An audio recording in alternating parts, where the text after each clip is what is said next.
Assalamualaikum warahmatullahi wabarakatuh.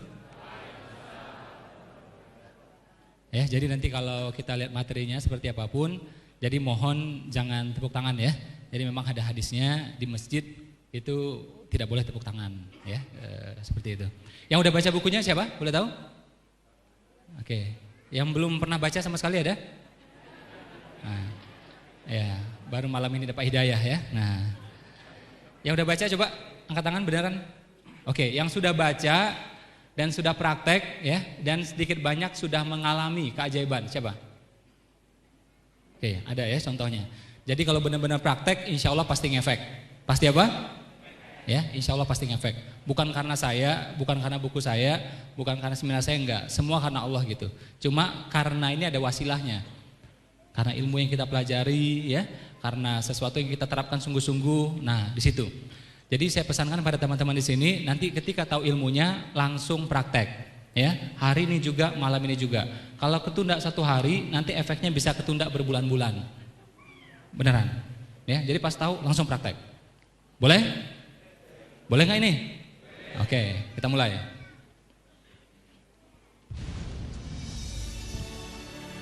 Suaranya boleh dibesarin lagi nih? Ya, segini aja terus.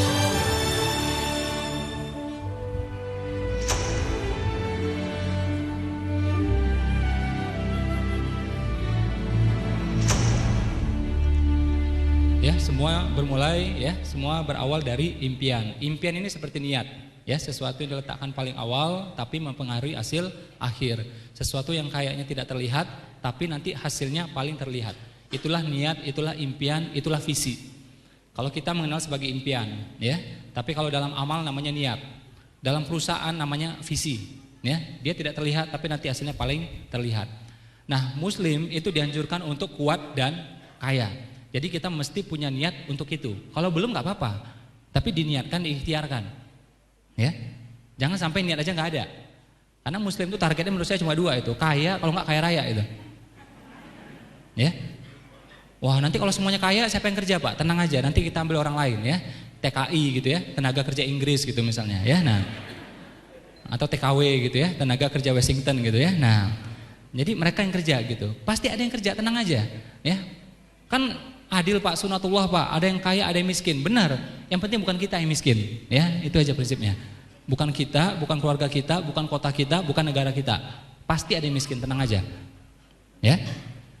Bapak dan Ibu yang bawa anak-anak boleh, mungkin agak di belakang juga boleh gitu ya. Saya tuh seminar udah ribuan kali, ya. Itu anak-anak bikin kita nggak fokus. Saya punya TK Khalifah, tahu ya, itu anak-anak semua. Saya cinta sama anak-anak. Tapi ketika kita menuntut ilmu, kita nuntut ilmu gitu. Boleh? Boleh ya? Nah, teman-teman ya, Bapak dan Ibu yang mungkin bawa anak-anak, mungkin boleh dibawa di teras saja juga mungkin boleh. Ya, saya sebenarnya sudah sampaikan nih dalam SOP dalam ngadain acara sebenarnya. Pengalaman saya nih ya, ini ribuan seminar ya, bukan sekali dua kali. Itu pas ada suara aja tuh ya, seret gitu, mata kita tuh goyang. Itu nggak fokus namanya. Oke, nah cuma kita ini nggak mungkin ngomong biasanya, kita biasa diam aja. Tapi kelihatan itu matanya nggak fokus, ya. Nah jadi kayak anak nih suara nih, itu mata tuh goyang tuh, langsung tuh kelihatan dari sini, ya. Jadi biar kita fokus, nggak lama-lama nih, cuma 1,5 jam kita fokus pada materi ini gitu. Tetap kita bisa mendengarkan gitu ya. Teman-teman yang bawa anak mungkin boleh di tepi luar aja, di sisi luar aja, ya. Boleh, tolong anak-anak, ya. Ibu-ibu, mbak-mbak boleh ya. Masih bisa dengar kok, di teras masih bisa dengar kok. Ya, kita menghargai teman-teman yang lain yang ini. Boleh ya? Yuk, cepat yuk. Semakin cepat juga kita mulainya nih. Yuk. Saya pengen teman-teman dia 100% dapat manfaat dari sini. Kalau saya udah hafal materi ini beneran. Ya, udah hafal udah beneran. Nah, saya pengen teman-teman tuh sempurna nerimanya semua. Jadi 1,5 jam kita fokus di sini aja udah selesai gitu. Ya, saya jam 7.15 sudah nyampe di sini, udah siap tempur udah itu. Ya. Udah ya? Oke. Bukan saya benci anak-anak, enggak. Kita nih berjuang juga untuk anak-anak gitu ya. Saya bangun 100 sekolah gitu ya. Anak-anak semua itu, TK, daycare, ya SD itu buat anak-anak semua gitu. Ya. Oke? Jadi kita mesti punya niat dan impian untuk kuat dan kaya. Kita lihat kenapa, ya. Jadi minimal ada 5 alasannya. Jadi pertama, keteladanan dari nabi, ya. Nabi-nabi ini sejarahnya banyak, ya. Ada 25 nabi besar. Kalau total nabi semuanya, menurut riwayat yang kuat ya, yang saya pelajari, hadis dari riwayat dari Abu Dzar, itu total nabi ada 124.000 ya. Cuma yang wajib kita ketahui ya, itu adalah berapa? 25 bagi muslim ya. Nah, 25 nabi ini itu sejarahnya macam-macam. Ada yang kaya, ada yang miskin. Betul? Ya. Nabi Sulaiman kaya, Nabi Daud kaya, Nabi Syuaib tidak kaya, Nabi Ayub tidak kaya. Nabi Muhammad gimana? Nah, Nabi Muhammad ini teladannya komplit. Pernah kaya, pernah miskin. Ya, pernah bujang, pernah nikah. Pernah monogami, pernah poligami. Pernah duda. Pernah jadi penggembala, pernah dagang. Pernah mimpin pasukan, pernah mimpin negara. Enggak semua nabi seperti itu. Nabi-nabi lain itu sepotong-sepotong semua. Nabi Musa tidak pernah monogami, langsung poligami deh. Benar nggak? Iya, dia langsung nikahi 2. Syariat waktu itu masih boleh 2 orang bersaudara bisa dinikahi langsung gitu. Ya. Nabi Sulaiman tidak tahu bagaimana detailnya ya, syariat miskin itu dia nggak tahu. Ya. Syariatnya pasti ada tapi dia tidak melakukan gitu. Nabi Syuaib juga tidak tahu bagaimana syariat kaya secara detail. Karena dia ya syariatnya ada tapi dia tidak melakukan. Nah, kalau Nabi Muhammad ini komplit, pernah semuanya. Nabi Musa juga tidak tahu bagaimana mimpin pasukan ya, mimpin negara nggak tahu. Ya, nah Nabi Muhammad ini teladannya komplit semua, termasuk juga soal kekayaan atau kemiskinan. Pernah kaya, pernah miskin, pernah sedang-sedang juga, pernah bujang, pernah nikah, pernah duda, pernah monogami, pernah poligami. Ya, jadi teladannya komplit. Jadi apapun posisi kita sekarang kita bisa tiru.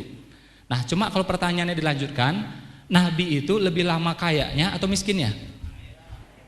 Lebih lama kayanya ketimbang miskinnya. Ya, cuma sejarah yang diungkit-ungkit itu selalu miskinnya terus.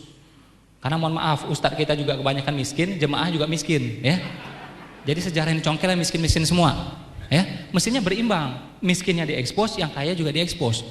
Kayak kemarin saya temukan itu ada hadis sahih ya, riwayat Muslim, ya. Itu ternyata Nabi itu kan nikah berapa kali gitu ya.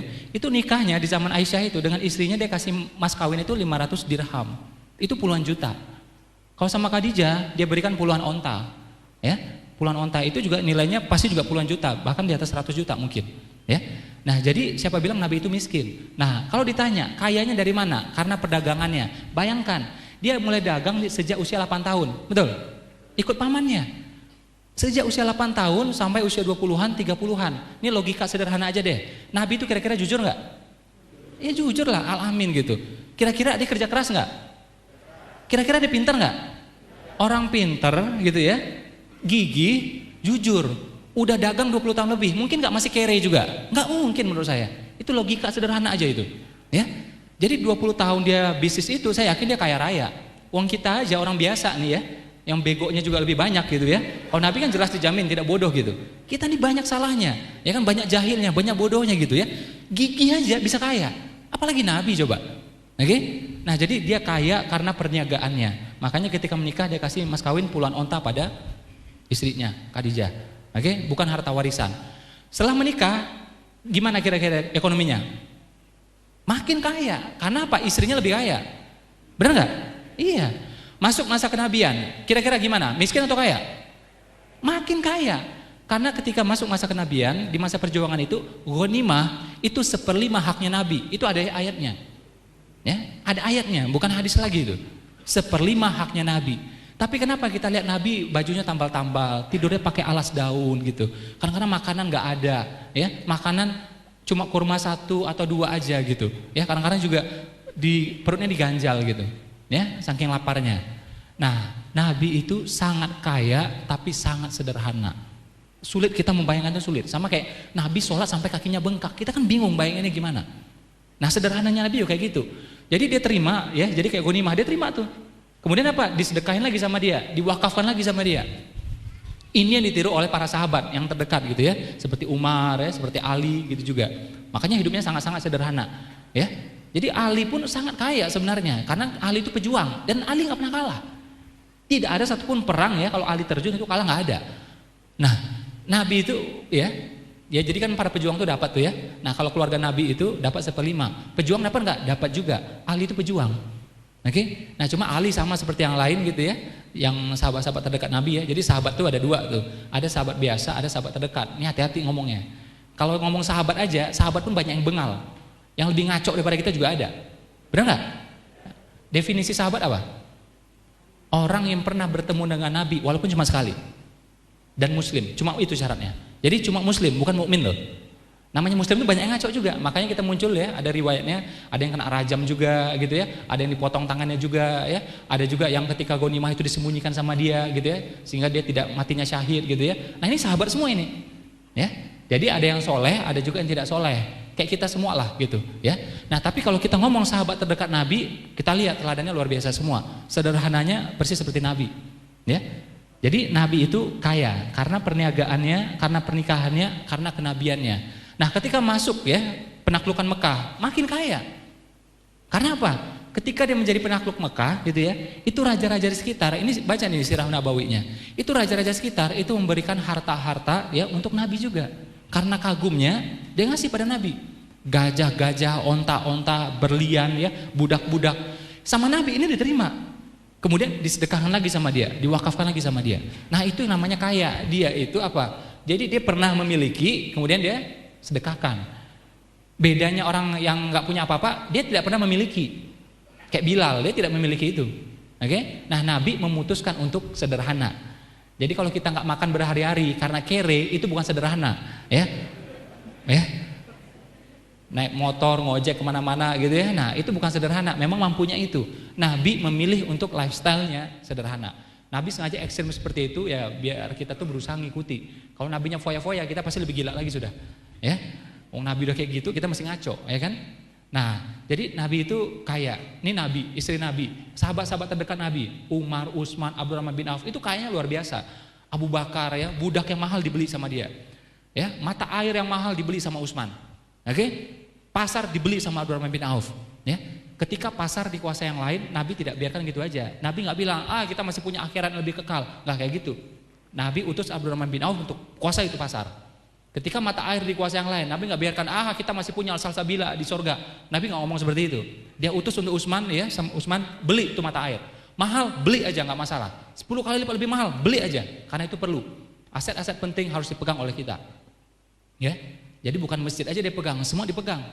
Kalau pegang masjid doang nggak bisa ngapa-ngapain. Contohnya kayak sekarang nih, berita mereka yang ngatur semuanya, ekonomi mereka yang ngatur semuanya. Mereka bangun mall ya, nggak ada musholanya kita mau apa? Ya. Di sini masih mending. Kalau kita pergi ke kota-kota besar itu ya, itu musola setengah mati nyarinya. Ya. Kita pergi ke mall, biasanya masjid musola tuh tempatnya paling atas, kubahnya terlihat. Kalau di mall paling nyungsep di bawah itu. Paling bau, paling busuk gitu ya, yang dekat dengan parkiran yang nggak ada AC-nya, ya. Jangan salahkan mereka. Yang disalahkan siapa? Kita. Kenapa bukan kita yang bangun mallnya? Ya.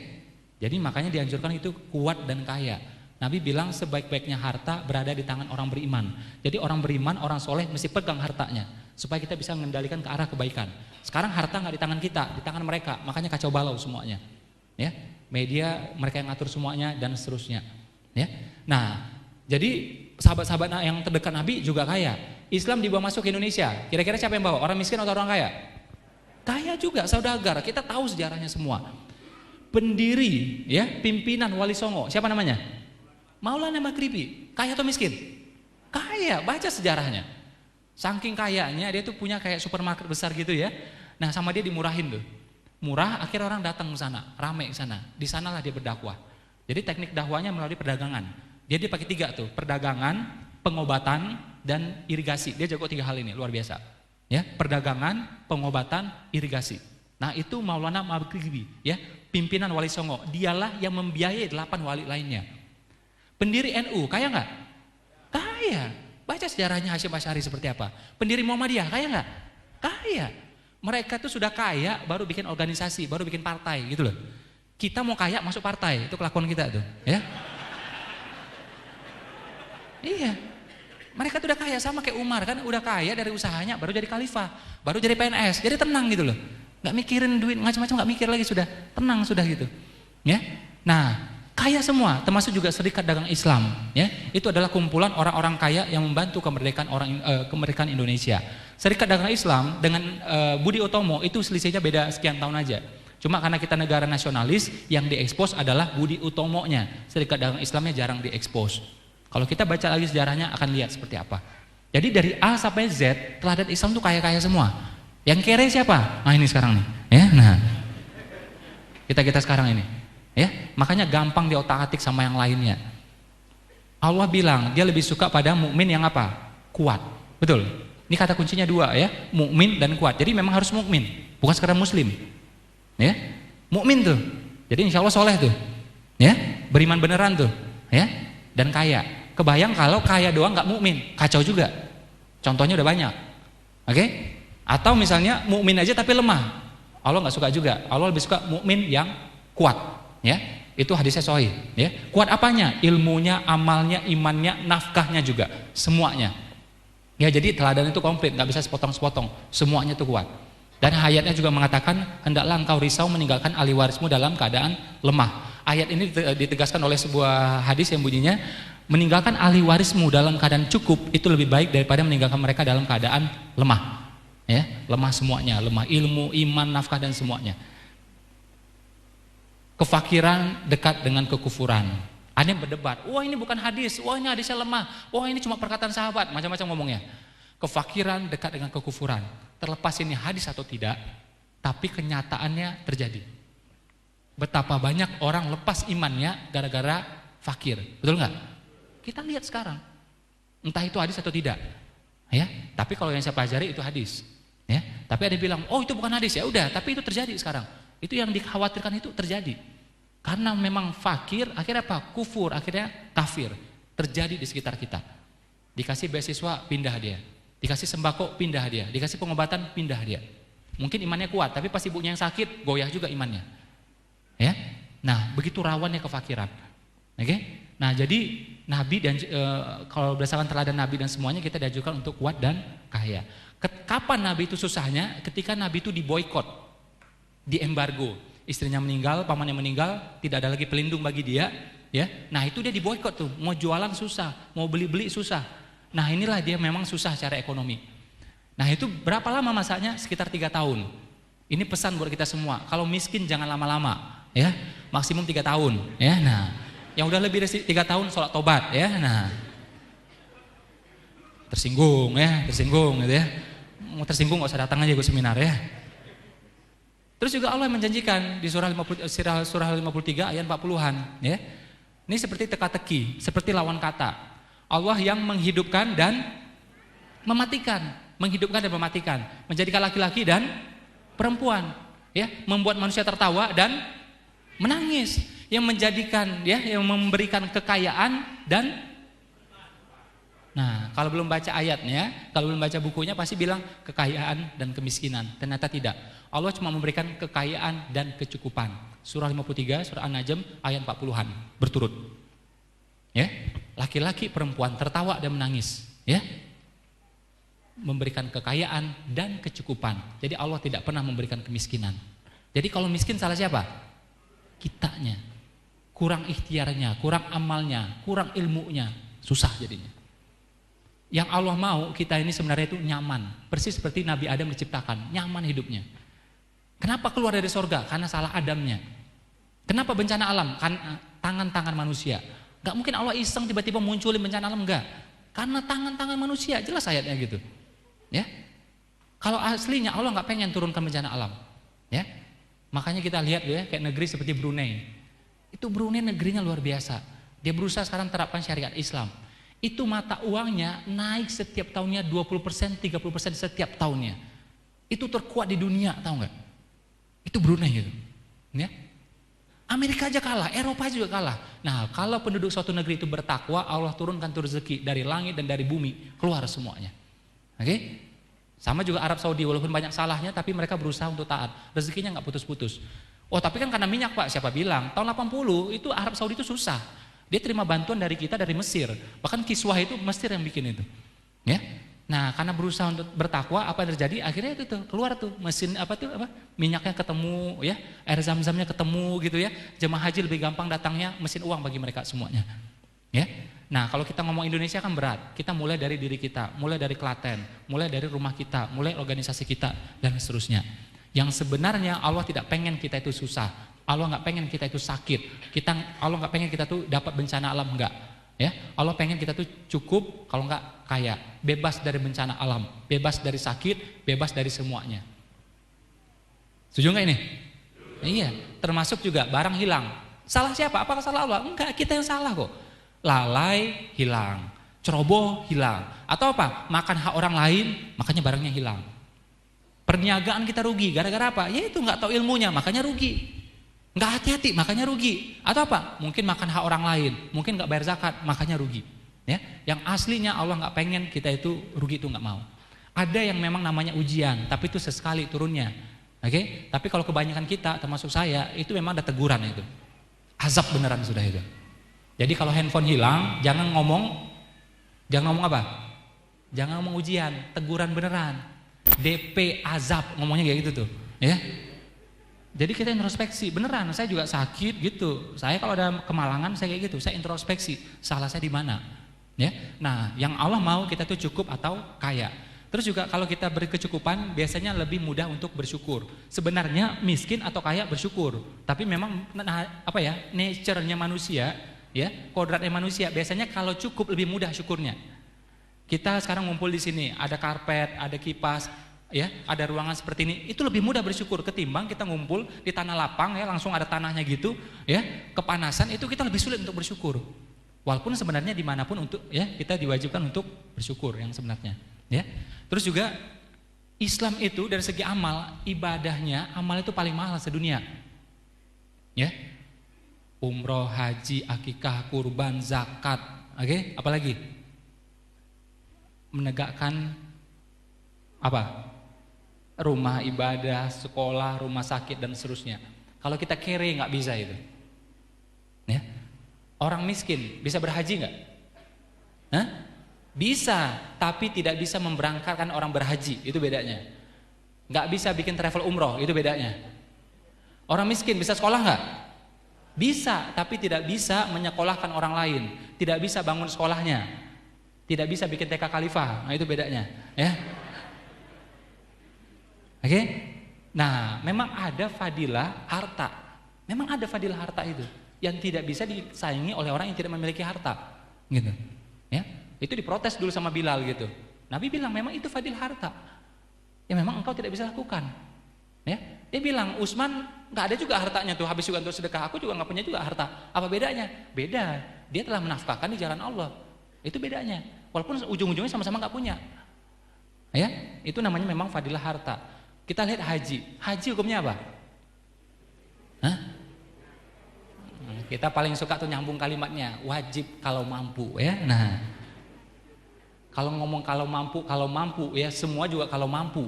Sholat kalau mampu, kalau enggak disolatin juga, ya. Zakat kalau mampu, kalau enggak dizakatin malah. Puasa kalau mampu, kalau enggak bayar fidyah. Benar enggak? Iya.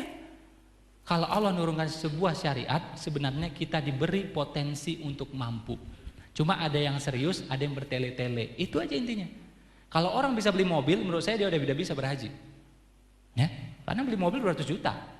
Kalau orang bisa beli motor sampai 2, menurut saya dia udah bisa berumroh. Karena motor juga 15 juta, umroh juga dapat harga segitu. Cuma ada yang bertele-tele, itu aja intinya. Ya. Haji hukumnya apa? Bukan wajib lagi, rukun. Apa arti rukun? Rukun itu kalau tidak dilakukan tidak sah. Sholat rukunnya salah satu Al-Fatihah. Tidak baca Al-Fatihah tidak sah sholatnya. Gak baca ayat nggak apa-apa, gak baca surah nggak apa-apa, ya, nggak baca Rabbik Firli dan seterusnya nggak apa-apa.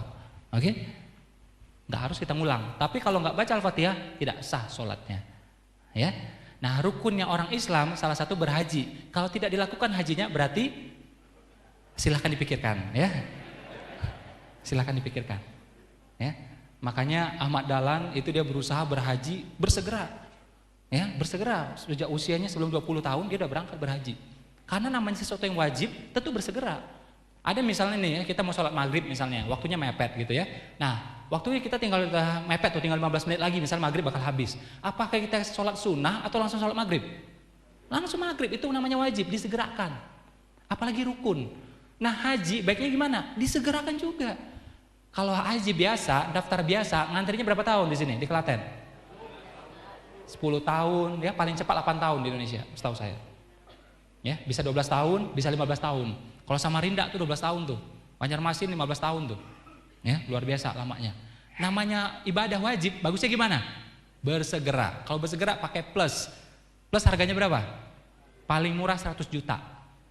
Bayangkan, untuk amalan yang wajib, yang rukun, satu orang nilainya 100 juta. Suami istri mesti berangkat 200 juta. Cukup nafkah buat orang ditinggalkan 250 juta. Tunai. Dan tidak boleh punya utang lagi. Hukumnya wajib, hukumnya rukun, bayangkan coba. Ya. Jadi memang ini isyarat dari Allah untuk kita tuh apa? Kuat dan kaya. Jangan stres, ya, jadikan ini motivasi. Ya, wah desperate gitu ya. Jadikan ini motivasi. Ya, kalau saya balik. Saya juga hidupnya dulu susah gitu. Saya balik, ya Allah, Engkau yang nyuruh aku untuk berumroh, Engkau yang nyuruh aku ke tanah suci, mampukan aku untuk sampai di sana. Saya balikin lagi tuh. Ya, Engkau yang nyuruh juga ya untuk negakkan ekonomi syariah, untuk bangun sekolah dan semuanya, mampukan aku untuk bangun. Jadi dia yang saya ini ngikutin perintahnya dia. Cuma nggak mampu, saya minta Allah untuk memampukan, gitu. Ya, jadi dibalik lagi ke Allahnya gitu. Ya, nah jadi ada memang amal-amal yang memang menuntut pengorbanan harta. Makanya ayatnya mengatakan berjuanglah dengan harta dan jiwa. Kalau kita nggak kuasai hartanya memang lemah, gampang diotak-atik. Makanya nabi-nabi terdahulu karena dia lemah secara ekonomi itu gampang diotak-atik sama penguasa yang sebelumnya. Akhirnya terusir gitu. Nabi Muhammad enggak. Dia bentar pergi ke Madinah untuk nyusun strategi, karena kuat dari segi ekonomi, harta bisa balik lagi, bisa penaklukan. Kalau nabinya kumpulan orang bokek semua nggak bisa beneran. Coba lihat nabi-nabi sebelumnya, karena lemah dari segi ekonomi, makanya gampang diusir, gampang diancam, ya. Dan mereka kabur semuanya, banyak yang kayak gitu. Banyak, kita tahu sendiri sejarahnya seperti apa, ya. Nah Nabi Muhammad nggak bisa digituin, ya, karena timnya kuat dan kaya, dia juga kuat dan kaya. Nah jadi yang persis saya disampaikan tadi ya waktu pembukaan, jadi memang harta itu kita pegangnya di sini, nggak sampai di sini, ya. Itu pembukaan yang bagus menurut saya. Jadi kita pegang hartanya, yang nggak boleh itu apa? Oh tapi kalau punya harta nanti jadinya sombong Pak. Sombong itu karakter dasar manusia, tergantung orangnya. Kalau orang itu miskin ya memang dasarnya sombong, tetap aja sombong dia walaupun miskin. Kere gitu ya, hidup susah gitu, nyungsep masih juga sombong gitu. Nih ya, ini survei Yamaha, bukan saya yang ngomong. Orang motor Yamaha yang bunyinya wow gitu. Menurut survei Yamaha, kenapa dia beli motor kayak gitu? Dia pengen pamer sama orang lain. Ya, lihat tuh, punya motor aja sombong, ya kan? Cuma kalau dia punya harta, kesombongannya makin besar. Jadi harta itu memperbesar sifat dasar manusia. Kalau ketika miskin dia sombong, kalau kaya gimana? Makin sombong. Sebaliknya juga terjadi, kalau dia miskin dermawan, kalau kaya gimana? Makin dermawan, subhanallah gitu. Makin luar biasa. Ya. Nah, jadi sama tuh, waktu miskin serakah. Ketika kaya makin jadi-jadi. Dulu dia nggak punya kekuatan, karena sekarang punya kekuatan, serakahnya menjadi-jadi. Bisa geser tanah orang, bisa macam-macam semuanya. Jadi kekayaan itu memperbesar sifat dasar manusia. Jadi harta nggak masalah, harta itu netral. Ya, harta itu netral. Pertanyaan saya, boleh nggak cinta sama harta? Boleh nggak cinta sama dunia? Hubud dunia itu nggak boleh. Ya, apa maksud hubud dunia? Cinta berlebihan sama harta, cinta yang tidak pada tempatnya. Tapi, ya, nih seperti guru-guru kita di sini, ustadz-ustadz kita di sini, mereka tuh dunia nggak? Mereka nih dunia nggak?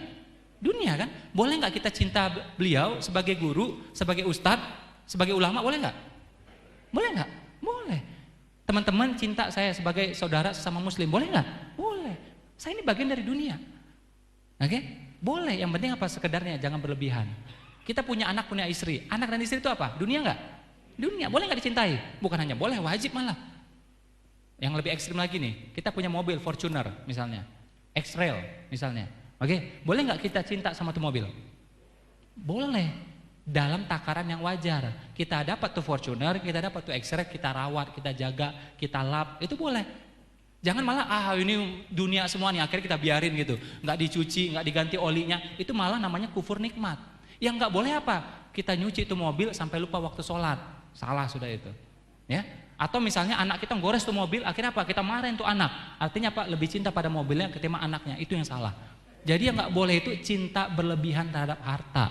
Kalau sekedar suka, ayatnya ada, Allah yang tanamkan rasa suka itu pada anak, pada istri, pada onta-onta, pada sawah, ayatnya ada. Memang Allah yang tanamkan itu, nggak bisa dihilangkan. Kalau itu dihilangkan kita nggak akan hidup jadinya, ya, kita akan hidup jadinya. Ya, jadi tempatkan pada ininya. Kadang-kadang ngomong itu sering ngaco. Itu hubbu dunia, nggak boleh cinta sama dunia. Saya bingung orang hidup di sini seperti apa. Itu yang dilakukan oleh, mohon maaf ya, ulama-ulama agama yang lain. Dia tidak menikah, ya, dia tidak ini tinggal di gunung, ya, baju cuma pakai kayak gitu aja, gitu ya. Itu yang ngawur. Nah, kalau Nabi bilang orang kayak gini itu malah dapatnya neraka kalau dalam Islam. Karena apa? Orang lain memiliki hak atas dirimu. Itu kata Nabi. Ya, jadi kita menyendiri gitu, nggak nikah, nggak punya apa-apa, nggak punya kegiatan, itu malah salah. Cuma zikir aja, cuma doa aja, itu yang salah malah. Tetap berikhtiar karena orang lain memiliki hak atas kita. Ya, keberadaan kita, fisik kita, ilmu kita diperlukan sama orang lain. Ya, nah jadi kita dianjurkan sebenarnya untuk kuat dan kaya. Dan satu hal yang orang sering lupa, nggak pernah dibahas. Apa itu? Ekonomi syariah. Ini hukumnya adalah fardu kifayah. Contoh sederhana, di Klaten banyak salon. Ternyata salonnya misal ya tidak ada yang syariah. Maka dari kita, salah satu dari kita wajib bikin salon yang syariah. Kalau enggak dosanya buat kita semua. Ya. Rumah makan juga enggak ada yang halal misalnya semuanya. Makanya salah satu dari kita wajib bikin restoran yang halal. Kalau enggak dosanya buat kita semua. Kolam renang misalnya, tidak ada kolam renang yang syariah. Maka salah satu dari kita wajib bikin. Nah, apalagi Nabi bilang ya, ajari anakmu berenang. Betul? Nah, ajari anakmu berenang. Jadi gimana tuh? Boleh ya pakai kolam renang yang syariah atau punya kolam renang di rumah ya. Nah, kayak gitu ya. Yang ibu-ibu minta sama suaminya kayak gitu ya. Nah, supaya hadis ini bisa diterapkan ya. Nah. Dan Nabi bilang ajari anakmu berkuda. Berkuda artinya apa tuh? Nah, ajari anakmu naik mobil. Jadi ajari anakmu naik mobil. Jadi mobil sendiri. Jangan pakai tulisan yang itu belajar gitu. Itu mobil orang lain itu. Ya, mobil orang lain itu ya. Nabi itu ya, dia meletakkan pada tempatnya. Ini yang kisah kita jarang tahu. Nabi itu ya baju tambal-tambal nggak masalah, bajunya gitu-gitu aja nggak masalah, 3 lembar 4 lembar nggak masalah, tidur pakai alas daun yang kering nggak masalah, kurma ya di rumah cuma ada 3 nggak masalah. Tapi kalau dia perlu sesuatu, walaupun itu mahal, dibeli sama dia. Onta dia buat perjuangan itu Al-Qaswa, onta terbaik, tahu nggak? Dan onta termahal. Ya, jadi kalau zaman sekarang minimal tuh mobilnya kayak Hummer mungkin itu ya, Hummer gitu ya. Nggak main tuh yang merek-merek yang nggak jelas tuh nggak main tuh ya, apalagi nama-nama hewan itu nggak main itu ya. Nah,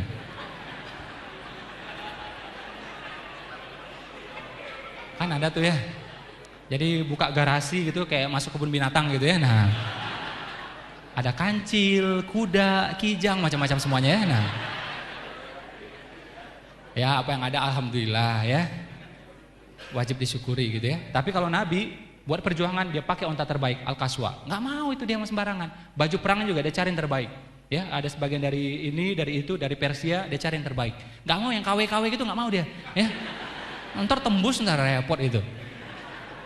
Ya, dia pakai yang sederhana semua nggak masalah. Bahkan dia mengharamkan orang untuk pakai barang-barang ya rumahan yang dari emas, perak nggak boleh sama dia. Dalam Islam nggak boleh. Tapi untuk membangkitkan semangat timnya, coba lihat pedangnya seperti apa. Teman-teman boleh lihat museumnya ya di Museum Topkapi di Turki. Saya udah lihat dengan mata saya. Pedang Nabi itu seperti apa. Dia perlu membangkitkan semangat timnya. Kalau pedangnya karatan gitu semangat nggak orang? Nggak semangat. Ya. Pedangnya juga ada emasnya, ya berbalut gitu ya, ada berlian-berliannya juga. Orang lihat gini semangat jadinya. Ya ada marwah sebagai pemimpin. Ya. Makanya jadi sesuai pada tempatnya, sesuai pada porsinya. Ya. Jadi kayak gitu tuh. Jadi jangan dipikirkan wah, Nabi itu kayak gitu-gitu, mesti lihat komplit semuanya. Tapi ada Pak, itu saya baca hadisnya Pak, itu orang kalau kaya, hartanya banyak, nanti masuk surganya susah katanya. Betul? Saya tanya sama dia, pernah ke surga nggak? Belum katanya. Nah, orang kaya, hartanya banyak, itu lama masuk surganya, yes. Kalau hartanya bermasalah, diaudit satu persatu, dihisap satu persatu, lama jadinya. Tapi kalau hartanya digunakan untuk kebaikan, akan mempercepat dia masuk surga. Kalau nggak percaya, kaya dulu, ya. Nah, terus mati, ya kan? Nah, kebukti itu ntar. Ya. Kenapa saya berani ngomong gitu? Karena keluarga Nabi juga kaya. Istri Nabi kaya, sahabat Nabi kaya, Islam dibawa masuk oleh orang-orang kaya ya ke Indonesia ini. Pendiri NU, pendiri Muhammadiyah kaya. Gak mungkin ya kita kere nih, mereka kaya nih, gara-gara kaya mereka lama masuk surganya.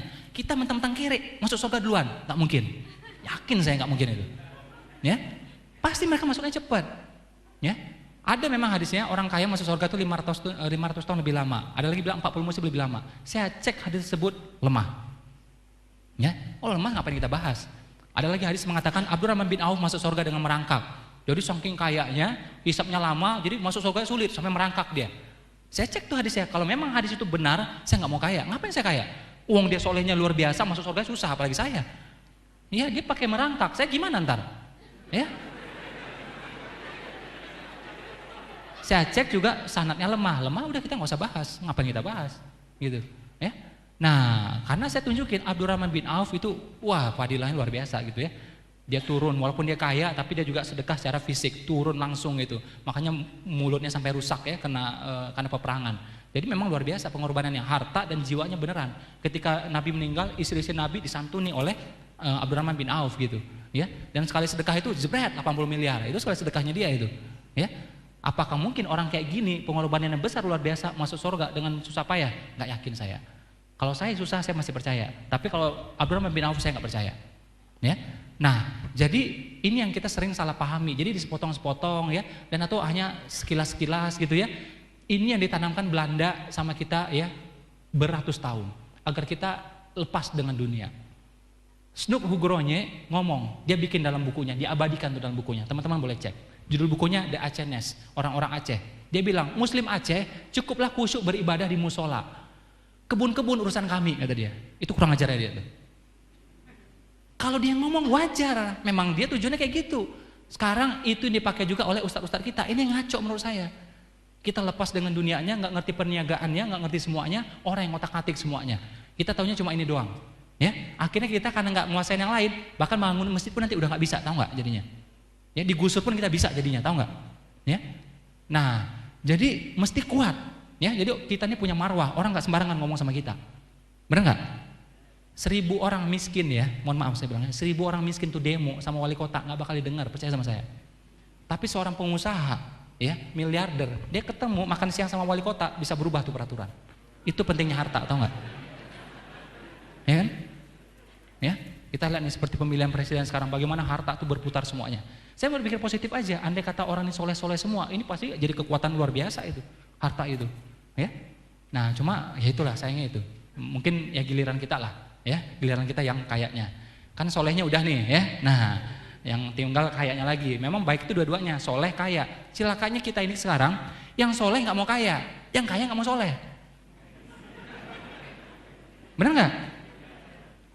Karena itu tuh banyak hadis-hadis yang salah paham atau sepotong-sepotong, termasuk juga ya ada doanya. Kita sering dengar doa ini sering di masjid dibahas gitu ya. Nabi pernah berdoa, ya Allah jadikan aku golongan yang miskin, masukkan aku ke surga bersama golongan yang miskin. Betul?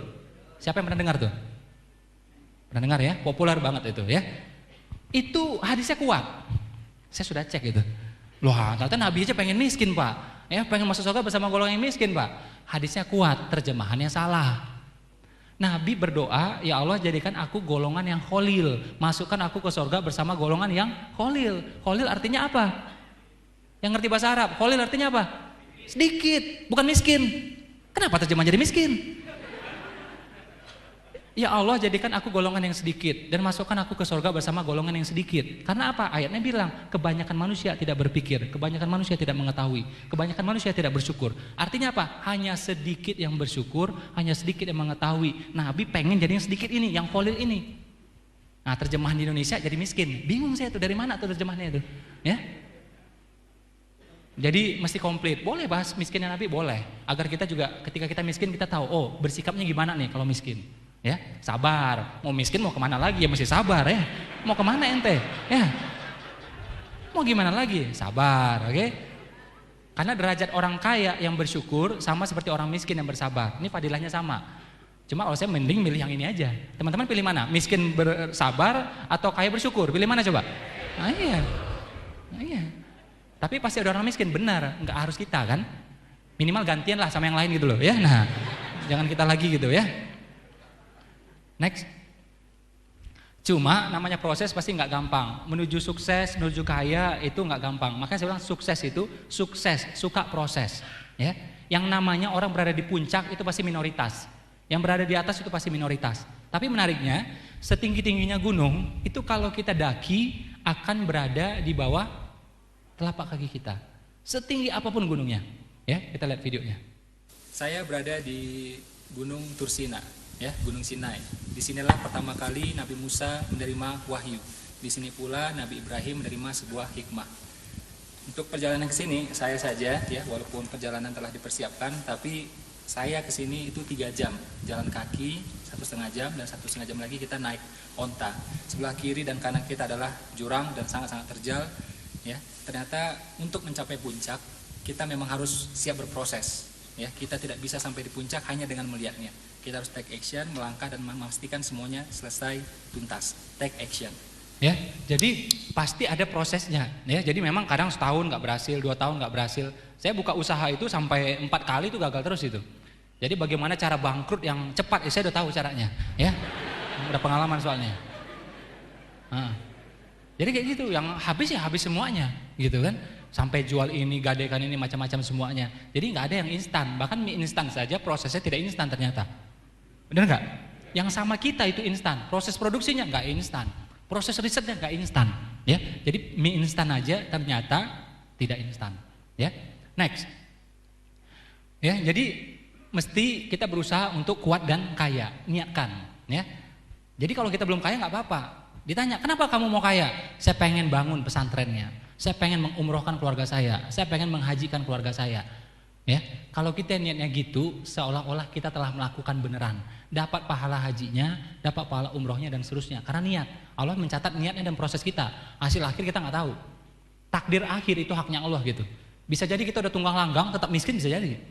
Tapi kalau kita sudah niatkan, kita sudah proseskan, nah itu jadi amal semuanya. Seolah-olah kita sudah bangun pesantrennya, seolah-olah kita sudah menghajikan orang. Dan pakai doa orang kaya, ya. Pengen apa? Oh pengen umroh, ya Allah panggil aku ke tanah sucimu, ke rumahmu ya Allah. Bukan gitu, itu doa orang miskin tuh. Ya Allah mampukan aku ke sana ya Allah, dan mampukan aku memberangkatkan orang ke sana, gitu loh.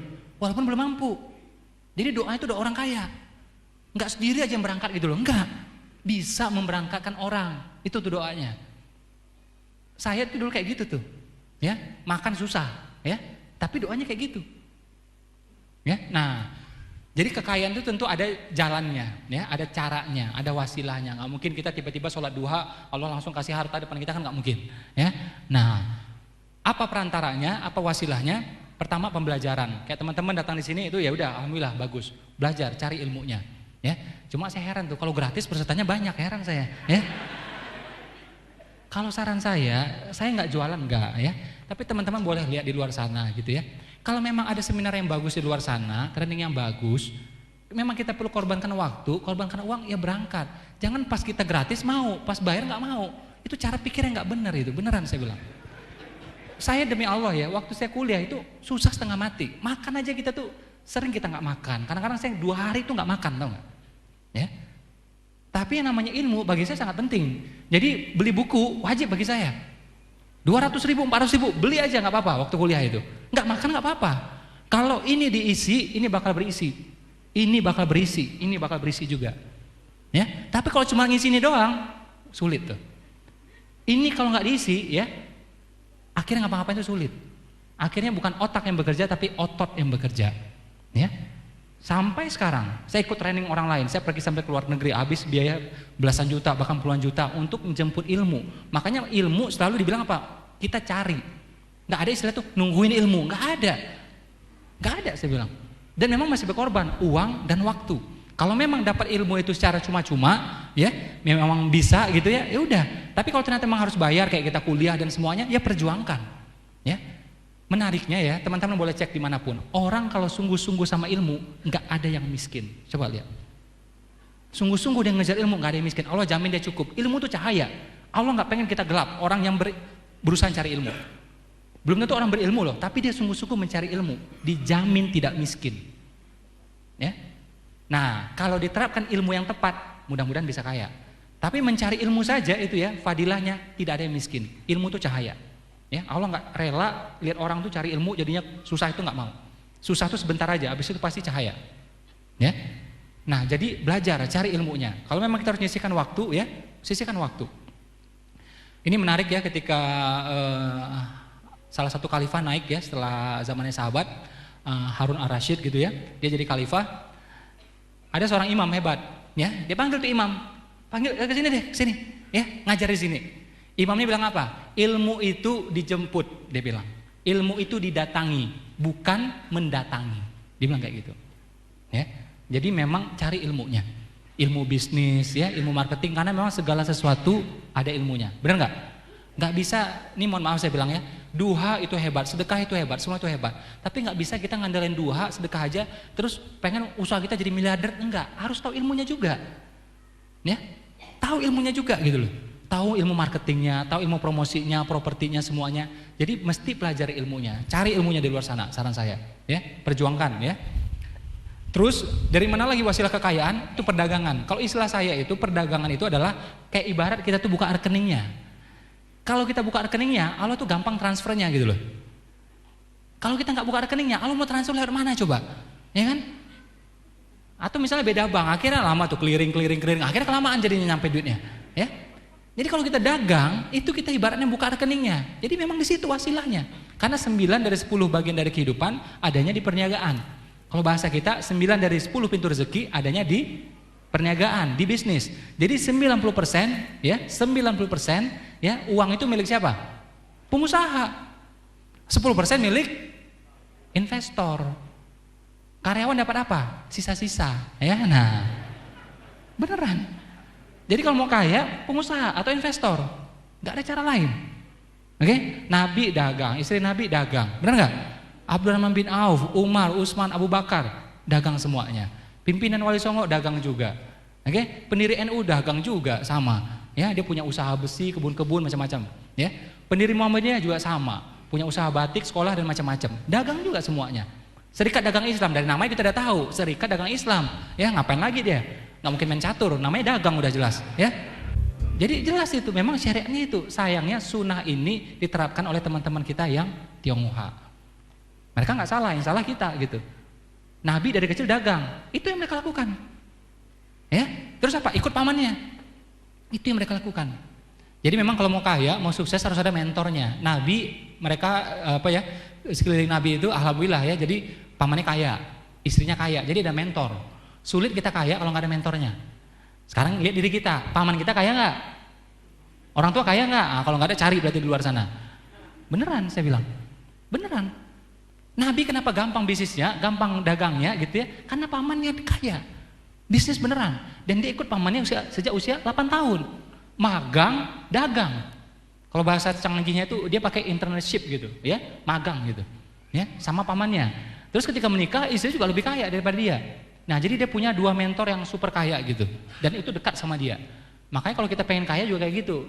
Nah, kita lihat orang tua kita kaya nggak, tetangga kaya nggak, paman kaya nggak. Kalau nggak kaya ya tahu diri, ya, tahu diri. Cari gurunya di luar sana, agar kita mudah sampai di sana. Karena ini cara paling cepat ya. Kayak teman-teman, pengen ke Wonosobo, gimana caranya biar cepat? Kalau pakai GPS kelamaan masih. GPS Indonesia sering ngaco bahkan itu, ya. Bilang ke kanan, tentu kanannya jurang gitu ya, bisa jadi itu ya. Beda kalau di luar negeri gitu ya, itu GPS itu udah akurat gitu ya. Negara-negara maju GPS itu akurat. Saya jalan di Los Angeles gitu ya, sampai keluar kota itu berapa jam jalan, nggak tahu jalan tuh nggak masalah. Kita sebutkan aja kotanya mau kemana, udah nyampe sendiri itu. Ikut aja, kanan, kiri ikut aja. Nanti dia bilang setengah jam lagi ada belokan, udah belok gitu.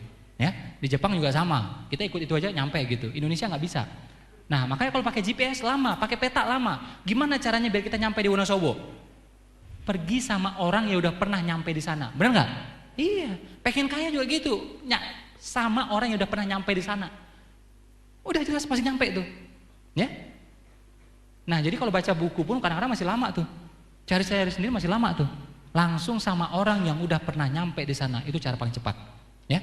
Pembelajaran perdagangan.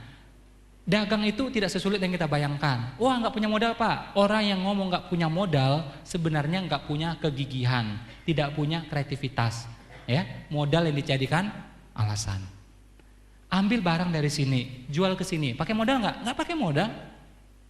Ambil jilbab, baju gitu ya, sarung, kaos, buku, apa aja lah. Ambil dari sini, jual ke sini. Pakai modal nggak?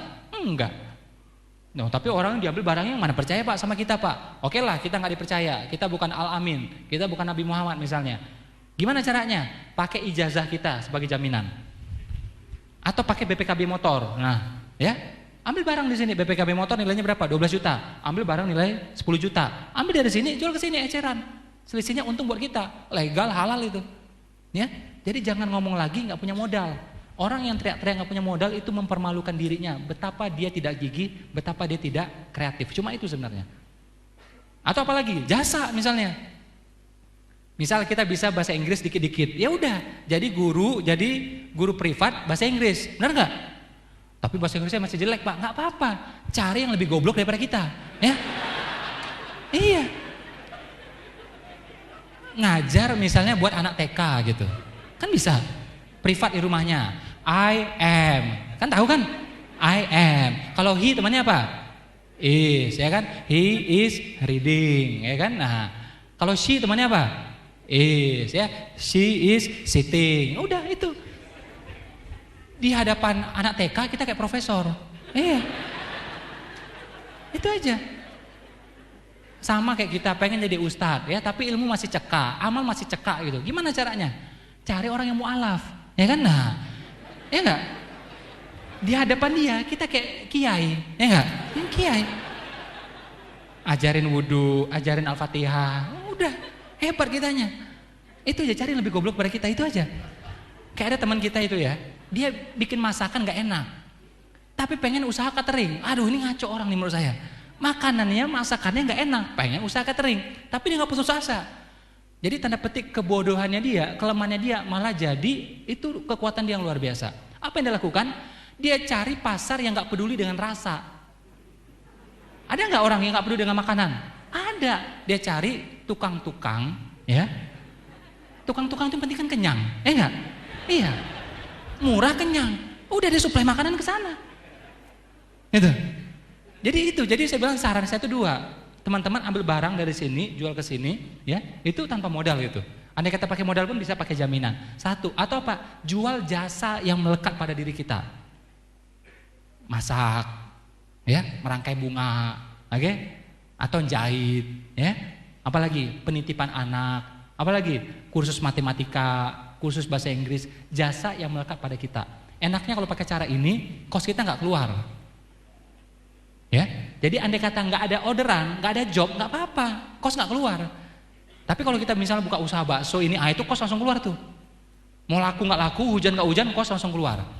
Jadi saran saya untuk pemula yang modalnya terbatas pakai dua cara ini. Ini cepat. Itu yang saya lakukan dulu juga. Saya kebetulan bisa bahasa Inggris dikit-dikit. Nggak jago juga bahasa Inggrisnya, dapat B waktu itu. Ya, dapat D juga pernah. Bahkan waktu SMP itu saya berdiri, saya tuh bukan sekali dua kali ya, berbulan-bulan itu berdiri dan jongkok di depan kelas. Ya waktu SMP itu, saking gobloknya bahasa Inggris saya itu. Ya. Nah, waktu saya tamat SMA pun ya masih goblok juga sebenarnya. Cuma itu, saya bisa buka jasa terjemahan. Caranya gimana? Cara yang lebih goblok tuh. Nah, kan ada itu orang-orangnya. Ya enggak? Dia nggak perlu bahasa Inggris yang canggih-canggih, yang biasa aja sudah. Ya udah, saya masuk ke pasar itu. Nah, saya keluarkan jasa terjemahan waktu itu. Dari situ tuh mulainya. Nah, teman-teman bisa juga itu tiru cara. Nah, nanti sering makin profesional, baru kita cari orang yang lebih ahli daripada kita. Jadi nggak ada lagi alasan nggak buka usaha. Setuju nggak ini? Kalau nggak setuju nggak apa-apa, pintu keluar dari sana tuh ya. Nah. Nanti bikin seminar sendiri ya, 7 keajaiban kemiskinan misalnya itu ya.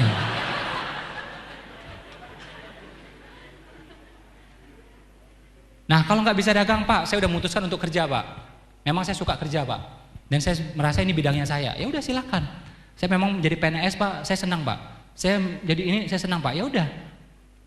Ada cara lainnya. Kalau nggak bisa dagang, investasi di perdagangan orang lain. Namanya investasi. Nabi bisnis, Khadijah investasi. Ya, 2 orang terkaya di muka bumi, Bill Gates ya, Bill Gates bisnis, Warren Buffett investasi. Jadi kalau kita nggak mau bisnis, investasi mainnya. Makanya Umar bilang, wahai pekerja, jangan habiskan semua upahmu. Sebagian belikan kambing, sebagian belikan ladang. Kambing itu artinya aset produktif, ya. Ladang itu artinya properti. Itu Umar udah sampaikan 1400 tahun yang lalu. Jadi Umar tuh pemikiran luar biasa. Jadi begitu dia masuk Islam, itu memang Allah, itu hadisnya ada. Ya, Allah menjaga lisan dan hati Umar. Bahkan ada tuh perkataan-perkataan Umar ya. Jadi ayat belum turun, Umar udah ngomong tentang ayat tersebut. Dengan kalimat yang berbeda gitu ya. Pas dilihat cocok ternyata. Ya, jadi maknanya itu sama. Ada 8, ada yang bilang 8, ada yang bilang 6. Ya. Jadi Umar udah sebutkan, ayatnya baru turun kemudian gitu. Ya. Jadi memang setelah dia masuk Islam, Allah jaga hatinya dia, Allah jaga lisannya dia. Makanya Nabi bilang ya ikuti 2 orang setelahku, Abu Bakar dan Umar. Bahkan ada memang hadisnya lemah gitu ya, tapi hadisnya mengatakan andai kata ada nabi setelahku, maka nabi berikutnya itu adalah Umar, itu kata Nabi. Ya, tapi intinya luar biasa itu Umar ya. Bagaimana dia meletakkan fondasi ekonomi ya dan bisnis itu luar biasa. Termasuk juga ilmu properti, itu Umar yang mengajarkan. Jadi teman-teman mau belajar ilmu fikih properti, itu pasti rujuknya ke Umar itu, Umar bin Khattab. Ya, karena Umar itu sedekahnya luar biasa, wakaf luar biasa. Ternyata ketika meninggal masih mewariskan properti, mewariskan ladang 70.000 unit. Ya, jadi propertinya 70.000 unit. Kalau kita 1 unit, KPR 15 tahun, ya nah, nggak lunas-lunas, ya nah, nggak lunas tenor lagi, ya nah. Umar itu 70.000. Makanya saking kagumnya saya sama Umar itu, makanya tiap buku saya selalu ada cerita tentang Umar itu. Ketika saya bikin kampus pun, saya bikin kampus namanya apa? Umar Usman. Minimal orang tahu saya bukan Syiah gitu, ya. Nah, namanya jelas gitu kan, Umar Usman gitu ya.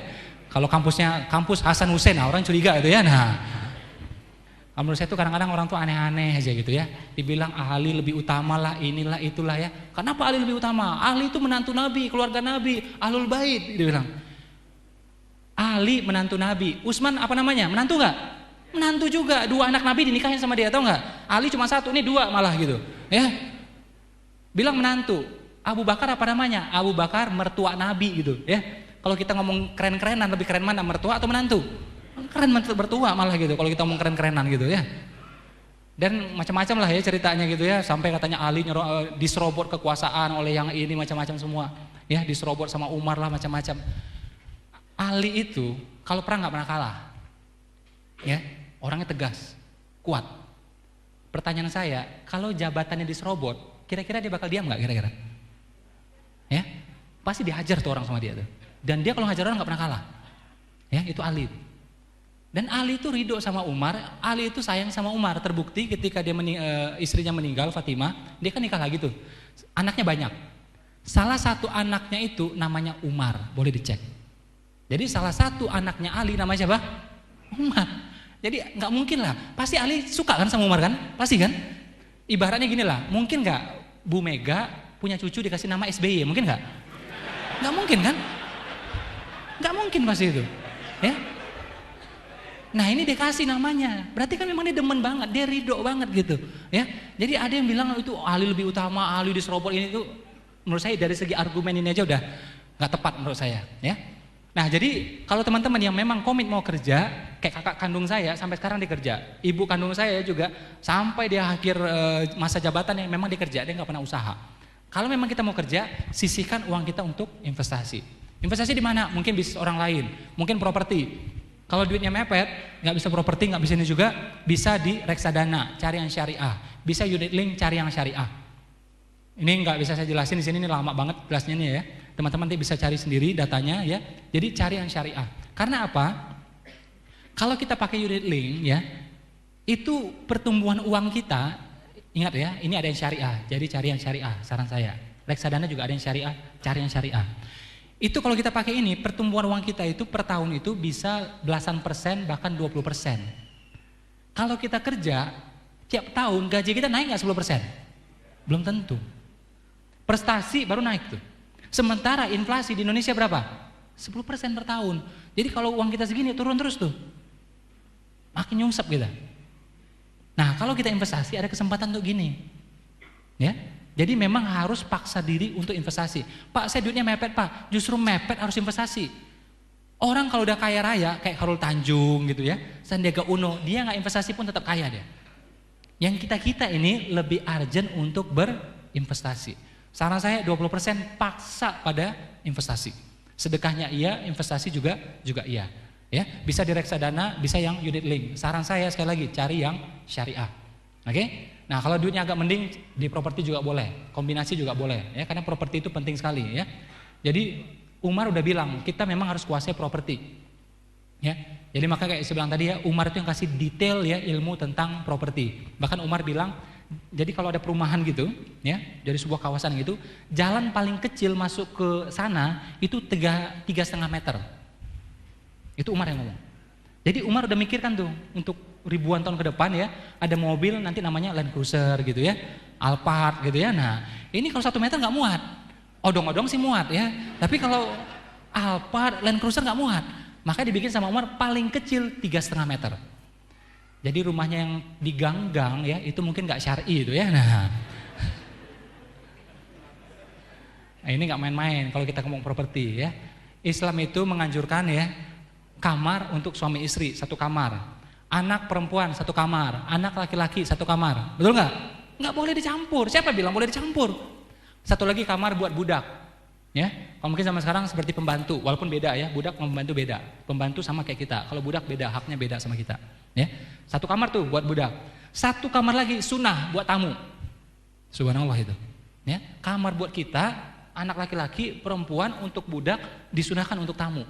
Jadi yang rumahnya masih tiba 20 nggak syar'i itu, ya. Nah, apalagi yang kos-kosan gitu ya. Nah, karena hadisnya bilang rumahku sorgaku, bukan kos-kosanku, ya. Nah, bukan kontrakanku ya. Nah, jadi baca hadisnya benar-benar ya. Tersinggung ya. Jadi gitu tuh. Coba ya kalau kita pelajari benar-benar ya akhirnya sadar memang harus kuat beneran. Properti dianjurkan seperti itu. Mobil kendaraan dianjurkan seperti itu. Ya, onta Nabi itu terbaik Al-Qaswa. Dan para sahabat Nabi itu naik onta semua. Jadi onta ya hewan berkaki 4. Kalau zaman sekarang artinya apa? Yang roda 4. Gitu. Nggak ada naik burung onta, nggak ada, ya. Burung onta itu berkaki 2, ya. Nah, kalau zaman sekarang namanya apa itu? Nah, iya tahu sendiri lah ya. Nah, jadi kalau mau ngikutin para sahabat, berusahalah naik onta, ya. Jangan burung onta, ya. Nah, di luar saya lihat banyak masih burung onta itu, ya. Nah, mungkin orang sana kali itu, ya. Nah, orang sana kali, ya. Oke, lanjut. Oke, jadi bisnis itu macam-macam ya. Nanti kapan-kapan kalau di training saya bahas nih seharian ya. Jadi ada namanya bisnis rintisan ya, ada yang namanya bisnis percepatan ya. Percepatan ini kita ngambil bisnis dari orang. Bisa bisnis opportunity, bisa franchise, bisa autopilot. Masing-masing ini beda konsekuensinya. Tapi ini milik siapa bisnisnya? Milik kita. Jangan pas rugi nyalain orang. Karena ini jalanin kita. Keuntungan buat siapa? Buat kita juga. Kalau rugi punya siapa? Ya kita juga. Kebanyakan orang Indonesia pas rugi nyalain pusatnya. Pas untung dia diam sendiri. Ya, ini nggak cocok. Jadi pusat itu tanggung jawabnya bikin sistem, ya, bikin merek, itu tanggung jawabnya pusat. Tapi kalau namanya BO, biasanya sistem nggak ada. Ya, business opportunity itu biasanya nggak ada sistem. Kalau ada sistem namanya franchise. Ya. Nah, ini teman-teman kalau punya modal boleh pakai ini, tapi nggak harus saran saya. Ya, ini jembatan bagi teman-teman yang tidak mau sibuk-sibuk banget, ya, misalnya PNS, misalnya ibu rumah tangga gitu ya. Nah, bisa pakai cara yang ini. Tapi kalau pengen merintis dari nol, saya lebih sarankan. Karena kalau kita merintis dari nol itu memang ada kepuasan batin. Tapi kalau gagal membatin, ya. Nah, kalau rugi terus akhirnya pakai ilmu kebatinan jadi ya. Nah, next.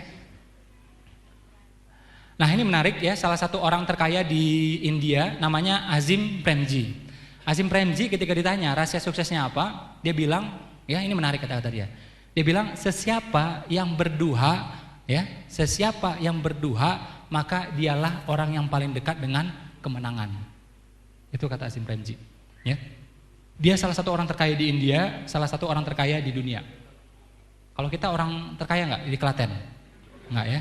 Biasa kalau udah ini nggak mau datang sini lagi biasa itu ya. Nah, makanya saya pengen itu ya 2 tahun lagi kalau saya seminar di sini itu sepi gitu. Ya, nggak ada pesertanya. Nggak perlu seminar gitu masih udah kaya semua. Ya itu. Nah, senang saya. Dulu saya seminar di Klaten pernah juga, itu rame juga, ya. Sekarang rame juga, itu menurut saya masalah itu, ya. Iya, kalau bisa sepi gitu, ya. Oh, penduduk sini udah kaya masih nggak perlu seminar kayak gituan, gitu ya. Nah, kalau perlu kayak gitu, ya. Beneran, kayak saya seminar waktu itu di Houston, ya. Itu orang-orang di sana itu udah kaya-kaya. Bikin seminar kayak gini, sepi beneran. Nah, pas seminar di Hong Kong, itu orang Indonesianya banyak yang TKW, ya kan? Makanya saya seminar sana tuh rame terus itu. Itu saya satu sisi senang lah, namanya orang ketemu orang rame ya senang gitu ya. Tapi satu sisi saya miris juga itu. Dan orang TKW dikirimkan makin lama makin banyak yang ke sana.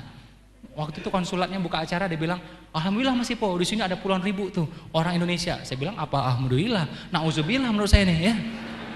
berarti pemerintah kita gagal buka lapangan kerja, gagal buka bisnis yang banyak di Indonesia, sehingga kita akhirnya ngadu nasib di luar sana. Saran saya tuh, aduh, ya kita udah terlanjur gitu ya. Tapi kalau teman-teman kita yang belum pergi, saran saya nggak usah pergi lah ke sana. Saya bilang, ya itu di sana itu hak-hak kita tuh banyak kadang-kadang tuh dilanggar. Kalau Hong Kong masih mending, kalau Brunei masih mending. Justru di negeri-negeri Islam itu TKW kita itu paling teraniaya. Malaysia, Brunei itu luar biasa itu. Ya, udah berapa kali orang Arab tuh misalnya memperkosa TKW kita. Pernah nggak orang Arab yang dihukum? Nggak ada. Kalau orang Indonesia dihukum sering banget udah itu. Orang Arab tuh sama kayak kita, kelakuan juga banyak yang salah. Yang memperkosa juga ada gitu. Ya, tapi orang Arabnya nggak pernah dihukum. Ya, orang kita yang selalu dihukum. Selalu seperti itu tuh. Hak kita tuh nggak ada di sana. Kalau di Hong Kong mereka punya hak 1 hari libur dalam seminggu. Dan kalau mau ngambil TKW itu harus punya uang tunai dia puluhan juta. Kalau nggak boleh ngambil orang. Jadi di Hong Kong tuh dijaga. Dan kalau kita dianiaya, kita ngajuin ke pengadilan, itu masih bisa menang kita. Tapi kalau di Arab Saudi nggak bakal menang kita. Ya, di Qatar nggak bakal menang, di Kuwait nggak bakal menang, di Malaysia nggak bakal menang kita. Ya, kalau Brunei masih bisa menang. Ya. Nah, jadi saran saya teman-teman kalau ada saudaranya, keluarganya yang mau berangkat gitu, kalau udah terlanjur berangkat, ya kita kasih dia spirit ya, kita kasih dia nasihat. Tapi yang belum berangkat nggak usah aja, saran saya. Ya, masih banyak ya kalau kita mau kreatif, kita bisa buka usaha di sini insya Allah. Ya. Jadi Azim Premji bilang kalau mau dekat dengan kemenangan, dia bilang apa? Duha, sholat duha. Duha ini singkatan, duha, doa khusus pengusaha. Ya, nah, karena sholat duha itu kalau karyawan sulit itu, jamnya kan istimewa itu ya. Nah, karyawan nggak bisa lama-lama itu. Ya. Jadi kalau karyawan pun kalau pengen rezekinya kayak pengusaha, pegang duha. Ya. Apa tadi namanya? Duha, doa khusus pengusaha. Dan duha itu juga singkatan, duha, duit dan harta, ya. Nah itu. Memang fadilahnya itu. Kalau kita minta hujan pakai sholat duha, cocok nggak? Nggak cocok, sholat yang lain namanya. Kalau duha memang fadilahnya rezeki beneran. Dan rezekinya itu memang berupa materi yang ngomongin. Memang doanya itu, memang fadilahnya itu. Ya bukan saya kadang-kadang, memang doanya memang itu beneran. Kalau andai kata jauh didekatkan, kalau memang ini munculkan gitu. Andai kata masih di perut bumi dikeluarkan. Andai kata misalnya haram pun kita minta sucikan gitu. Ya. Jadi memang itu doanya, itu istimewanya Islam. Jadi ada amalan khusus untuk rezeki. Yang lain nggak punya. Kita tuh punya. Amalan rezeki apa? Duha. Apalagi? Zikirnya, ya Fatah, ya Rozak. Dan masih banyak lagi. Ya. Jadi orang Islam tuh menurut saya mestinya kaya. Karena ada amalannya. Ya. Yang lain nggak punya amalannya, bisa kaya. Orang Islam punya amalannya, harusnya lebih kaya. Kalau nggak kaya, saya bingung itu ngamalin apa dia itu, ya. Nah, ngamalin apa dia itu, ya? Nggak usah tersinggung, ya, nggak usah tersinggung. Tersinggung nggak menghasilkan duit, ya. Nah, tapi kalau kita mau berubah, insya Allah dapat tuh duitnya, ya. Next.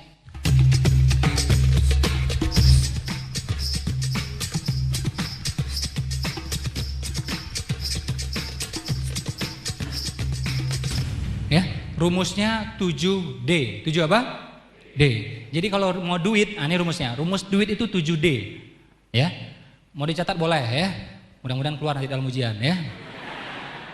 Tapi insya Allah bisa diingat ya, bisa diingat. D nomor 1 itu dagang.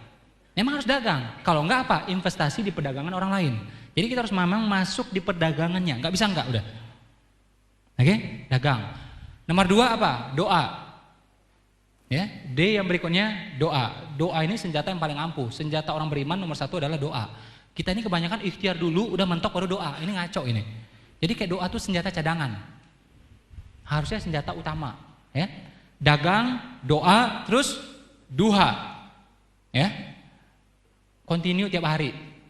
Ya, 6 rakaat boleh, 8 rakaat boleh. Oke? Kalau baru-baru awal-awal, udahlah 2 rakaat nggak masalah. Jadi saya minta waktu cuma 2 menit sehari, nggak lama-lama. Jadi yang wajib-wajib aja bacanya, Al-Fatihah gitu ya. Nah, At-Tahiyatul lah itu aja yang wajib kan. Nah udah, jadi 2 menit putus tuh ya. Kalau memang ngakunya sibuk banget lah katanya ya, mungkin rapat partai atau apa sibuk banget gitu ya. Nah, 2 menit masih bisa, kan nggak lama-lama. Kita tuh ya demi ngitung-ngitung, demi nelfon-nelfon, demi meeting-meeting ya, demi nyurat-nyurat mau ngabisin waktu berjam-jam. Katanya Pak, ikhtiar menjemput rezeki. Padahal duha 5 menit itu juga menjemput rezeki, tahu nggak? Sama, jadi duha itu ikhtiar. Ya, kita kerja, ngantor, dagang itu ikhtiar. Duha juga ikhtiar, gitu loh. Jadi duha itu ibadah dan ikhtiar. Kita kerja itu ikhtiar dan juga ibadah sebenarnya. Oke? Jadi semua elemen sebenarnya tidak terlepas dari ini, ikhtiar dan ibadah. Teman-teman datang ke sini nuntut ilmu, namanya apa? Ikhtiar atau ibadah? Dua-duanya. Ikhtiar menjemput ilmu, oke? Dan ngapain? Ibadah. Bahkan nih ya, teman-teman belajar, saya ngajar nih, insya Allah di sini. Mana yang lebih mulia, yang belajar atau yang ngajar? Yang belajar. Makanya belajar itu lebih utama, wajib. Ya. Kalau ngajar itu anjuran. Kalau saya nggak ngajar, siapapun nggak ngajar nggak apa-apa. Tapi kalau belajar itu wajib, nggak ada alasan. Laki-laki, perempuan, tua, muda wajib belajar. Makanya teman-teman di sini, insya Allah di hadapan Allah sekarang lebih mulia daripada saya. Ini beneran. Ya. Jadi itu fadilah ilmu. Saya tahu itu, makanya saya seminggu itu 3 kali sampai 4 kali saya itu belajar. Jadi murid, ya, jadi peserta. Dari dulu sampai sekarang. Ya. Kalau kita nggak belajar, apa yang mau diajarin coba? Benar nggak? Apa yang mau diajarin? Jadi saya pun sampai sekarang masih belajar. Jadi teman-teman juga kayak gitu, belajar ya.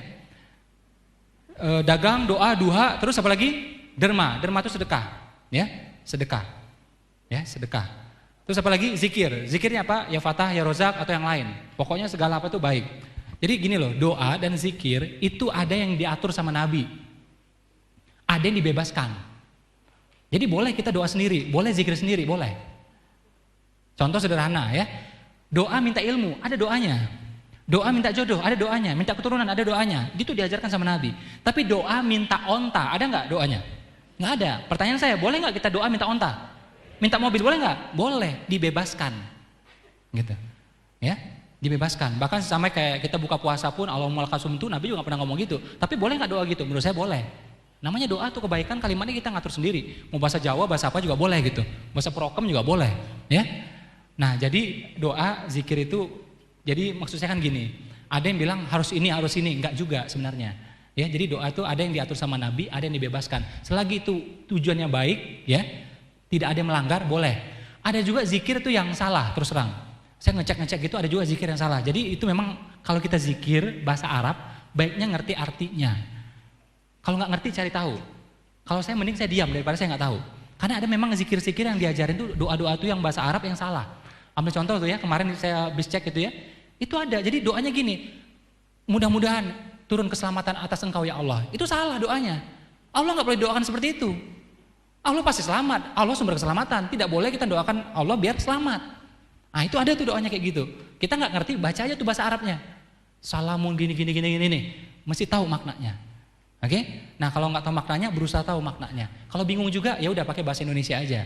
Ya, jadi zikir dan doa itu ada yang dibebaskan. Terserah kita. Kayak mobil itu Nabi nggak pernah ngajarin, rumah nggak pernah ngajarin, tapi dibolehin sama Nabi. Tapi kalau kita pelajari yang lainnya, sebenarnya komplit ya. Kalau kita belajar komplit itu sebenarnya ada. Nabi itu saya baca ada di hadis yang sahih ya, Bukhari atau Muslim saya lupa. Kemarin waktu saya umroh saya lihat, Nabi itu untuk dirinya nggak pernah, tapi untuk orang lain pernah. Dia bilang, ya Allah berikan dia anak yang banyak dan harta yang banyak. Itu hadisnya sahih. Jadi Nabi minta gitu nggak pernah, tapi ke orang lain Nabi pernah. Ya, nah jadi doa seperti itu, zikir seperti itu. Nah kalau pakai 5D ini, dagang, doa, duha, derma, zikir, insya Allah duit dan dahsyat. Kenapa saya sebut dahsyat? Karena mudah-mudahan jumlahnya banyak. Mudah-mudahan juga cara mencarinya nggak capek. Harta itu kalau berkah, ya kita lihat ya makna zakat. Zakat itu maknanya apa? Zakat itu membersihkan. Zakat itu bersih. Zakat juga punya makna apa? Apa? Menumbuhkan. Ya. Nah ini analogi buat harta. Karena memang zakat memang harta, nggak bisa yang lain. Zakat senyum nggak ada gitu ya. Jadi memang zakat itu terkait dengan harta memang. Jadi harta itu kalau bersih gampang tumbuhnya. Ibarat kita punya tanah gitu ya, tidak ada semak-semaknya, taruh bibit apa aja itu gampang tumbuhnya. Tapi kalau kotor sulit tumbuhnya gitu. Jadi kita orang muslim mesti percaya kalau caranya bersih ya, itu pasti lebih gampang kayaknya. Cuma di kepala kita selalu berpikir, wah Pak sulit Pak zaman sekarang Pak. Kalau mau gampang tuh ya yang haram-haram Pak. Itu cara pikir yang salah, itu jadi doa bagi kita. Kita mesti percaya orang beriman yang bersih itu pasti lebih mudah. Mestinya kayak gitu. Ada orang, wah ini orang ini menghalalkan segala macam cara Pak, makanya dia kaya Pak. Omong kosong saya bilang. Di zaman para sahabat ya, Itu yang lain berusaha menghalalkan segala macam cara. Ternyata tidak bisa mengalahkan kekayaan para sahabat. Jadi kita mesti percaya cara dari Allah pasti paling benar, paling kuat, dan paling mengayakan.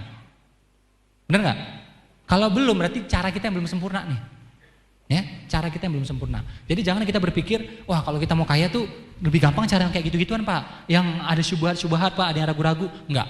Cara yang bersih, cara yang halal, cara yang berkah pasti lebih mudah untuk kaya. Kalau belum bisa, kita imani dulu, yakin dulu seperti itu. Ya. Jadi jangan kita malah yang berpikir sebaliknya. Nah ini kalau pegang semuanya, insya Allah jadinya duit dan dahsyat. Ada kayak kisah menarik gitu ya, yang punya Wardah, atau Wardah. Jadi itu Wardah itu ya, jadi awal-awal dia berproses dulu, itu dia kan jualan sampo dari apa tuh, dari salon ke salon. Awal-awalnya gitu, dia racik sendiri, dia jual tuh, ya gagal dan seterusnya. Akhirnya bikin kosmetik, sekarang tumbuh luar biasa. Apa rahasia dia? Ikhtiarnya luar biasa melalui perdagangan, kemudian belajar, kemudian apa? Sedekah juga luar biasa. Sekarang tahu nggak omsetnya berapa? Omsetnya triliun, bukan miliar lagi. Untuk pasar kosmetik dia sekarang nomor 1 gitu, ya. Nah sekarang sedekahnya macam-macam untuk bidang apa, bidang ekonomi ya, bidang pendidikan dan macam-macam semuanya. Nah kenapa saya bahas di sini? Karena Wardah ini ya kita gitu ya, Muslim gitu ya. Beliau bilang, Bu Nur bilang ya, yang punya namanya Bu Nur. Jadi orang lain tuh dana promosi lebih banyak, yang merek-merek terkenal tuh lebih banyak.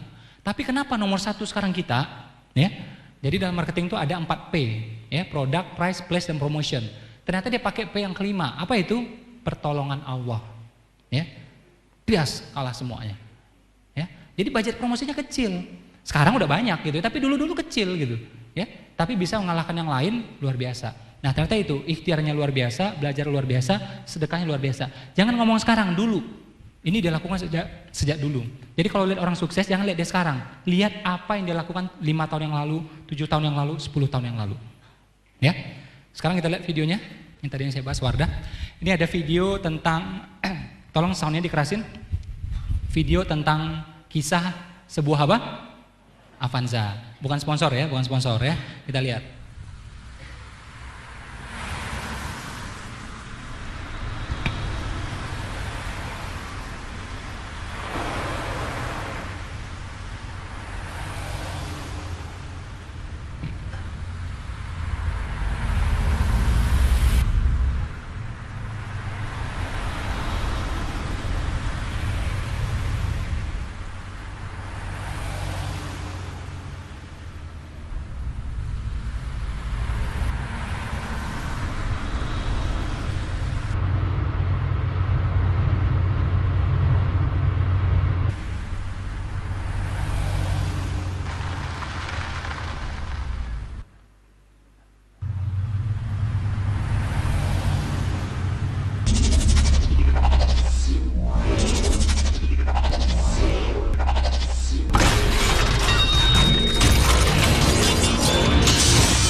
Jadi sebenarnya tiap kali kita sedekah itu ya pasti terkonversi, dia pasti mengubah ya. Cuma kadang-kadang kita nggak berasa efeknya apa nih, perubahannya apa. Ya sebenarnya pasti mengubah. Kadang-kadang langsung jadi kayak ginian ya, langsung jadi mobil gitu ya. Kadang-kadang berubah yang lain dulu, odong-odong dulu ya, apa dulu gitu ya. Odong-odong jangan main-main, duitnya gede loh itu ya. Kalau kita sebagai pebisnisnya lumayan tuh duitnya ya. Kalau di luar kan sekarang udah nggak boleh lagi, di dalam kompleks masih bisa. Nah jadi pasti bekerja, cuma kadang-kadang kita ilmunya belum nyampe ya, sehingga kita tidak tahu perubahan itu apa. Namanya setiap sedekah itu pasti berbalas, nggak ikhlas pun dibalas nggak? Dibalas, nggak ikhlas aja dibalas, apalagi kalau ikhlas. Bukan berarti nggak ikhlas tuh nggak perlu, nggak harus itu, nggak, ikhlas tuh harus ya. Cuma orang ini kan berproses, kadang-kadang amalan pertama belum ikhlas, kedua belum ikhlas, karena sering-sering jadinya ikhlas. Jadi saran saya, ikhlas atau belum ikhlas sedekah aja, entar lama-lama juga ikhlas. Kalau nunggu ikhlas kelamaan, Pak tolong Pak dibantu ini pembangunan masjid. Aduh gimana, belum ikhlas saya gitu. Pak anak yatim kita udah 3 hari gak makan. Aduh belum ikhlas saya. Kata Ustadz kalau gak ikhlas ya sia amal saya. Mati tuh orang langsung ya. Ikhlas gak ikhlas kasih. Disitulah kita melatih keikhlasan. Kita waktu kecil puasa ikhlas gak? Gak ikhlas kebanyakan kita. Kalau gak ada ikhlas alhamdulillah. Tapi kebanyakan kita enggak. Dipaksa sama orang tua, benar gak? Iya. Udah sampai puasa jam 10. Besok geser lagi jam 12. Ya, besok sampai jam 3. Kalau kita mau makan dilarang sama orang tua, diancam sama orang tua, ya kan? Bangun sahur juga, woi bangun woi gitu ya. Susahnya setengah mati, dipaksa kita. Dipaksa, lama-lama bisa, akhirnya terbiasa. Kalau orang-orang pesantren tahu ilmu kayak gituan. Bangun malam tuh berat, dipaksa sama mereka. Ya, sama guru-gurunya. Memang kayak gitu tuh. Dan ayatnya juga bilang, pergilah engkau berjuang dengan perasaan suka atau tidak suka. Jadi enggak suka pun, enggak ikhlas pun berangkat. Itu kata Nabi itu. Ya, berangkat. Aduh Nabi lagi pegel-pegel nih, lagi nggak mood nih, berangkat semuanya udah ya. Ayatnya ngomong gitu, pergilah engkau berjuang dengan perasaan suka atau tidak suka. Bahkan sedekah itu, salah satu sedekah yang utama adalah apa? Ketika engkau merasa berat, ketika engkau merasa bakhil, tapi tetap bersedekah, itu salah satu sedekah yang utama. Jadi hatinya nggak mau sedekah sebenarnya, tapi udah taruh juga sama dia. Ya, wah nanti duitnya gimana nih gini, tapi dia tetap bersedekah. Itu yang utama. Karena dia melawan hawa nafsunya. Persis kayak orang ya baca Al-Quran. Mana yang utama? Salah satu yang utama adalah ketika dia terbata-bata ya baca Al-Quran. Benar nggak? Artinya dia sungguh-sungguh. Ya, jadi terbata-batanya itu malah dapat pahala. Bukan berarti kita goblok terus, bukan ya. Maksudnya itu dia tuh berusaha. Dia nggak bisa baca nih sebenarnya, ya kan? Dan hatinya juga mungkin berat tuh baca, tapi dia paksa baca. Nah jadi artinya maksa ini bukan berarti kita nggak ikhlas atau gimana, enggak. Tapi kita latihan untuk ikhlasnya. Kalau istilah saya, ikhlas atau belum ikhlas sedekah, entah lama-lama juga ikhlas gitu. Kalau kayak kita nih tungguin ikhlas kelamaan, udah 60 tahun nggak ikhlas juga gitu, kan repot juga gitu ya. Nah jadi ikhlas belum ikhlas sedekah, lama-lama juga ikhlas. Dan setiap sedekah pasti dibalas, nggak pakai insya Allah saya bilang. Nggak pakai apa? Nggak pakai insya Allah. Masih foto kabur tuh, masa nggak pakai insya Allah. Kalau saya berjanji besok saya datang ya insya Allah, besok saya ganti ya insya Allah, dengan izin Allah besok saya ganti. Kalau manusia yang berjanji, kalau Allah perlu nggak kayak gitu? Nggak perlu. Allah minta izin sama siapa coba? Kan nggak ada. Benar nggak? Makanya seluruh hadis atau ayat tentang sedekah mengatakan, kalau engkau sedekahkan, engkau nafkahkan, engkau belanjakan di jalan Allah, langsung kalimatnya gimana? Maka, niscaya. Jadi langsung sudah. Nggak ada itu ngomongnya mudah-mudahan engkau akan dibalas, nggak ada. Nggak ada. Jadi pasti dibalas, engkau kasih, engkau nafkahkan, langsung, niscaya, maka langsung seperti itu. Kalau kita tahajud masih dibilang, kita sholat malam, ya itu mudah-mudahan kita diangkat dalam derajat makom yang lebih tinggi. Kalimatnya masih mudah-mudahan itu ayat itu. Jadi tahajud masih mudah-mudahan, belum pasti, ya. Tapi kalau sedekah pasti, ya nggak pakai insya Allah, ya. Insya Allah itu past tense atau future tense? Masa lalu atau masa depan penggunaannya? Nih ya, ini ilmu aja ya. Insya Allah itu past tense. Benar nggak? Nah kalau yang tahu bahasa Arabnya, insya Allah itu past tense. Jadi kalau Allah telah menakdirkan, kalau Allah telah menentukan, insya Allah kita akan ketemu.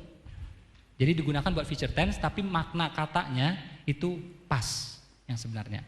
Oke? Nah, jadi kalau muslim wajib mengucapkan itu ya. Mengucapkannya juga perlu ilmu kalau menurut saya. Jadi kadang-kadang kalau kita ketemu non muslim, kita sering ngomong gitu dia juga kurang nyaman. Saran saya tetap ucapkan, boleh dilisankan, boleh dalam hati, saran saya. Jadi kalau kita ngomongkan insya Allah, dia kan juga gak nyaman tuh ya. Jadi saran saya tetap ucapkan tapi dalam hati ya. Kalau dicampur lah, sesekali jelaskan ya, menunjukkan identitas kita, sebagian mungkin kita inikan gitu. Nah jadi setiap sedekah itu pasti dibalas. Gak ikhlas pun dibalas. Terang-terangan boleh gak? Terang-terangan boleh, diam-diam boleh. Yang gak boleh apa? Diam-diam gak sedekah ya. Nah itu gak boleh itu ya. Di masjid tuh banyak gitu, kotaknya lewat dia pura-pura zikir gitu ya. Nah pura-pura tidur tuh ya. Yang ketawa tuh pengalaman itu soalnya ya. Nah iya tuh, ini kotaknya lewat dia pura-pura zikir gitu, pura-pura tidur gitu. Ada juga yang ngasih ditutup pakai tangan sama dia.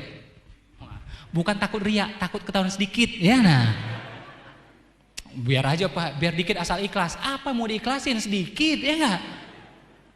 Ini jujur aja nih, uang kita ya hilang nih kececer 10.000 misalnya atau 1.000 misalnya. Berasa hilang enggak? Enggak berasa hilang, otomatis kita ikhlas karena sedikit. Kalau 100.000 berasa enggak? Berasa, disitulah latihan ikhlasnya. Ya enggak?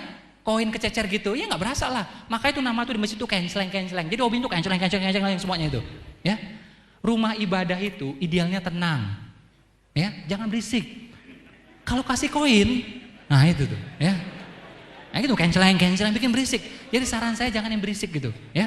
Jadi uang kertas gitu, ya. Nah, kayak gitu. Memang enggak harus uang, bener enggak? Bener enggak? Sedekah itu enggak harus uang. M-banking boleh, ya. Auto debit boleh, ya. Gesek juga boleh, ya. Karena tidak semuanya bisa dibeli dengan uang. Tidak semuanya bisa dibeli dengan uang. Untuk itulah kita perlu kartu kredit, ya. Nah, iya. Mau beli kayak ginian nih, misalnya sekian ratus juta, mau beli tunai ya nggak bisa, ya. Bisa pakai cara yang lain, transfer kan, itu juga bisa caranya. Jadi banyak caranya, ya. Tidak harus uang, bener nggak? Nah. Memang benar, uang tidak menjamin segalanya Pak, uang tidak menjamin segalanya Pak, itu betul. Tapi kalau kita ngomong-ngomong sering kayak gituan, nanti ketahuan lagi bokeh, ya. Nah, jadi jangan ngomong kayak gituan sering-sering, ya. Jadi orang bilang, kan sedekah nggak harus uang Pak, senyum sedekah Pak, itu betul. Tapi memang harus ada yang sifatnya itu uang, karena itu muncul kalimatnya itu infak. Infak itu memang harta, nggak bisa infak senyum nggak bisa. Ya, infak itu memang nafkah. Nafkah itu asal kata itu infak gitu, ya. Nah jadi memang harus harta, senyum iya, doa iya, ilmu iya, tenaga iya, uang juga iya. Kita membangun masjid, bisa nggak? Ayo 40 orang kita senyum berjemaah gitu, ya nggak bisa itu. Ya, ada korban Merapi, ada korban Kelur, kita senyumin gitu ya, ditempeleng kita sama dia, tau nggak? Ya, orang lagi susah disenyumin kayak gitu ya, kasih duit baru bisa gitu, ya. Jadi memang mesti semuanya, doa iya, ilmu iya, senyum iya, uang juga iya, nggak bisa diakal-akalin, ya. Nah saran saya, nih saya tanya ya, kira-kira mau berubah nggak nasibnya? Capek nggak kayak gini-gini terus? Capek nggak? Jujur nih saya tanya, capek nggak? Capek, dari muka saya udah tahu ya. Nah, kalau pengen berubah juga, saran saya ini 3 dia, ya. Dobelkan actionnya, dobelkan ilmunya, dobelkan sedekahnya. Jadi 2 tahun kalau nasib kita gitu-gitu aja, kemungkinan besar ilmunya gitu-gitu aja, actionnya gitu-gitu aja, atau sedekahnya gitu-gitu aja. Tapi kalau kita dobelkan, insya Allah double. Jadi kalau istilah saya namanya itu sedekah ekstrim. Orang-orang yang melakukan sedekah ekstrim itu biasanya perubahannya juga ekstrim. Jadi nggak orang berubahnya gini nih, itu lama gitu, dia nggak kayak gitu. Ya, karena dia sedekahnya ekstrim. Perubahannya juga ekstrim. Apa itu ekstrim? Yang belum pernah ya, yang belum pernah jabanin. Yang belum pernah lakonin. Nah, itu ekstrim. Contohnya apa? 50% saldo sedekahin. Punya 2 motor, 1 sedekahin. Punya 2 mobil, 1 sedekahin. Punya 2 mobil, 1 sedekahin. Ya? Oh enggak punya juga Pak. Handphone punya 2, 1 sedekahin. Handphonenya cuma 1 Pak, ya udah saldonya buang setengah. Cincin lepasin, kalung lepasin. Oh berat banget Pak. Itu ciri-ciri sedekah ekstrim. Rasanya itu berat. Dan habis ngasih biasanya netes tuh air mata. Ah itu bagus itu, ya. Minimal tuh berkaca-kaca matanya itu ya. Nah, ya. Oh nanti kan jadinya nggak ikhlas Pak. Enggak, kita kasih aja. Hari pertama ingat, hari kedua ingat. Nanti udah 365 hari, masih ingat juga nggak? Kan enggak ya, udah lupa kan? Nah udah ikhlas udah itu, ya. Kenapa kita belum ikhlas? Karena belum terbiasa kayak gituan. Nanti kalau udah biasa aja insya Allah. Orang mau puji, orang mau maki, orang mau fitnah kita biasa aja. Ya kalau memang baru-baru sedekah itu biasanya tuh hati itu masih kena-kena itu. Pas dipuji orang, kita melambung. Pas nanti di fitnah orang, dimaki-maki orang, kita jadinya surut. Itu masih nggak benar. Tapi kalau udah sering-sering itu biasa aja ntar. Sama kayak orang udah biasa sholat misalnya ya, sholat isya berjamaah, subuh berjamaah. Kira-kira dia datang ke sini ada perasaan riak nggak? Nggak ada itu. Mau orang puji dia biasa aja. Orang mau maki dia biarin aja. Ya nggak? Karena dia udah sering. Yang orang yang ingat-ingat tuh sholatnya di masjid kapan itu? Kalau dia sekali setahun sholat, pasti ingat dia itu. Pas Idul Fitri sholat, ya kan? Baju apa, sajadah apa, pasti ingat dia semuanya. Karena sekali-sekali. Kalau udah sering pasti lupa itu. Nah sedekah juga gitu, kalau sering-sering ntar lupa semuanya itu. Ya nggak bakal keingat lagi. Nah saran saya kalau pengen perubahan, benar-benar pengen perubahan, coba yang ekstrim. Ya, coba yang ekstrim. Jadi apa nih? Yang benar-benar berharga menurut kita, yang benar-benar berat menurut kita. handphone pasin. Waduh nih Pak, handphone nyicilnya 2 tahun Pak. Ya nah, udah itu tuh yang bagus tuh menurut saya. Makin bagus itu tuh. Ya, punya 2 motor, 1 sedekahin. Punya 2 rumah, 1 sedekahin. Punya suami, jangan ya, nah, jangan. Kasihan dan nerima soalnya ntar ya. Nah, jadi jangan jual diri ya. Karena jual diri itu bukan apa-apa, kasihan dan nerima soalnya yang beli kasihan ya. Nah, jadi menurut saya kita nih orang Jawa ya. Bapak saya Jawa, bapak saya Jogja ya. Orang Jawa aja itu, mohon maaf saya bilang ya, suka ilmu yang aneh-aneh ya. Oh baca zikir ini nih, baca ini nih, oh tempel ini nih, baca ayat ini, tempel di sini, tempel di sini. Ini saya dengar omongan saya, bullshit saya bilang semuanya itu. Gak usah pakai kayak gituan saya bilang ya. Lakukan apa yang Nabi lakukan, selesai. Oke? Jadi pernah nggak Nabi nempel-nempel ayat gitu di mesin kasir gitu, pernah nggak? Nggak usah. Ini ilmu penglaris Pak. Kalau memang mau ilmu penglaris, nih sedekah, zikir, doa, itu aja saya bilang. Ini pasti benar. Yang gituan bisa benar bisa salah. Daripada ragu-ragu, mending cari yang pasti, ya nggak? Selesai. Jadi nggak usah pakai kayak gituan. Ini orang Jawa paling banyak kayak gituan. Saya bukan rendahkan orang Jawa, bukan. Saya juga orang Jawa gitu. Tapi saya harus akui, ya itu memang terjadi di sini. Benar nggak? Benar. Wali Songo itu aja hampir nyerah dengan Jawa Tengah itu tuh, dengan daerah Jogja ini. Maka dilompatin sama dia itu. Karena memang kliniknya itu luar biasa. Maka dia lompatin tuh ya, dia ke atas dan dia langsung ke Cirebon. Yang orang Jogjanya ini itu berat banget tuh walinya masuk. Ya. Karena yang kayak gitu-gituannya itu. Nah, saran saya itu udah lewat masa yang kayak gituan. Kita nggak usah pakai kayak gitu-gituan lagi. Mau pakai ilmu penglaris, pakai ilmu pengasih, ini aja ilmunya. Insya Allah pasti benar, nggak ada perdebatan sudah. Tapi kalau yang aneh-aneh itu perdebatan, bisa benar bisa salah. Ngapain ragu-ragu? Oh ini guru saya Pak yang ngasih Pak.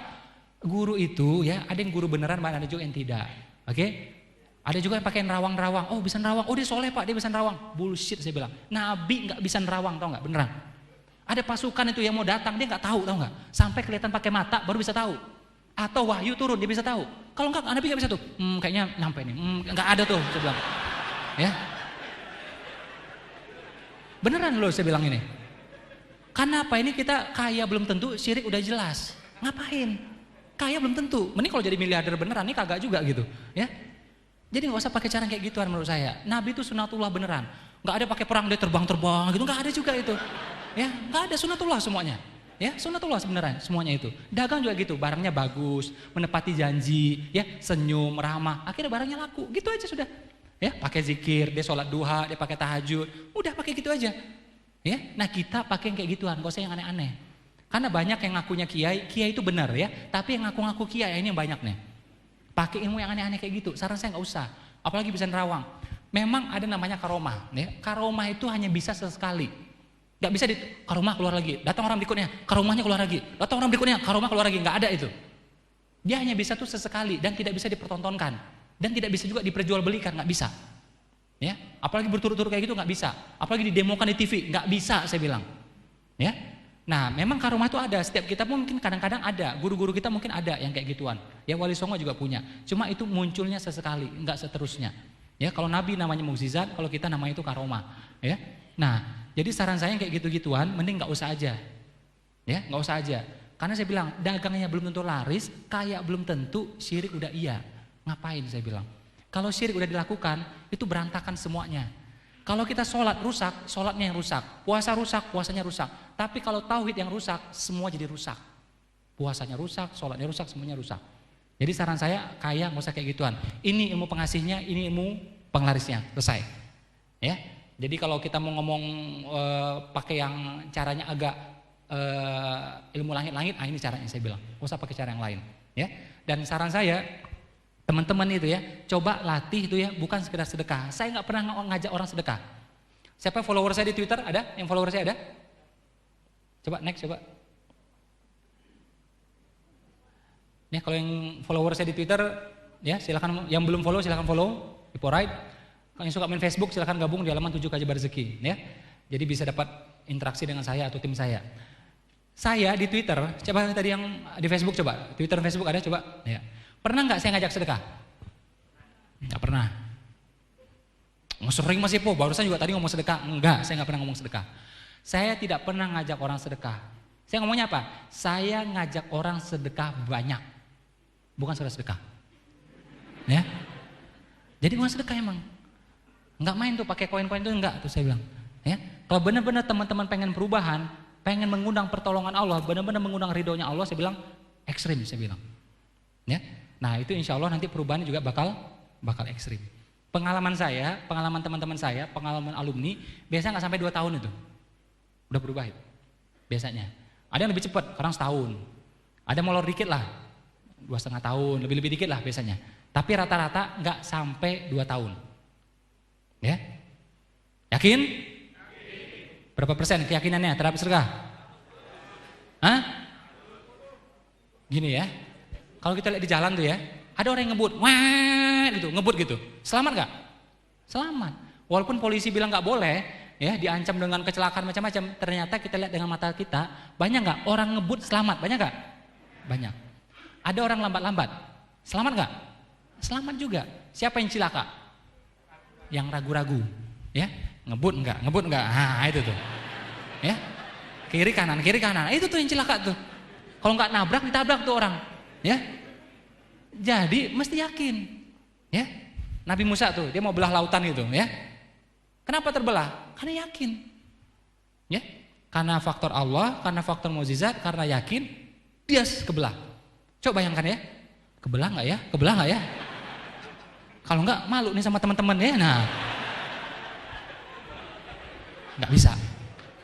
Jadi Nabi sekalipun mesti yakin, apalagi kita. Ada yang Nabi di sini? Nggak ada kan? Nah itu. Jadi Nabi aja mesti yakin, apalagi kita gitu kan? Nabi aja udah luar biasa mesti yakin, apalagi kita. Jadi kalau namanya amal, action, doa, impian, harapan itu mesti pakai yakin. Dan yakinnya cuma ada 0% atau 100%. Ya, kalau ragu-ragu masih 0 itu. Ya, jadi memang harus 100%. Kalau 100% baru impian itu bisa naik, harapan bisa naik, doa bisa naik, amal bisa naik, action bisa naik. Kalau enggak udah kayak 0 semua jadinya. Oke? Jadi harus berapa persen? 100%. Berapa persen keyakinannya terhadap sedekah? 100%. Oke, otak kanan langsung praktek. Boleh? Kita sedekah sama-sama di sini. 100% kita salurkan untuk tujuan sosial. Boleh? 1 sen pun saya nggak makan. 1 sen pun panitia nggak makan. Untuk semua 100% tujuan sosial. Nanti tanya detailnya sama panitia. Boleh kita sedekah sama-sama sini? Boleh? Oke, silahkan uangnya taruh di sini. Makin segera naruhnya, semakin segera balasannya. Ya, bertele-tele juga balasannya. Ya, silahkan ditaruh di sini. Ya, taruh di sini. Uang boleh, barang boleh, cincin, kalung, handphone ya silahkan. Ya, silahkan taruh. Ya. Hukumnya sedekah itu bersegera, ya, bersegera agar kita terhindar dari bala, ya.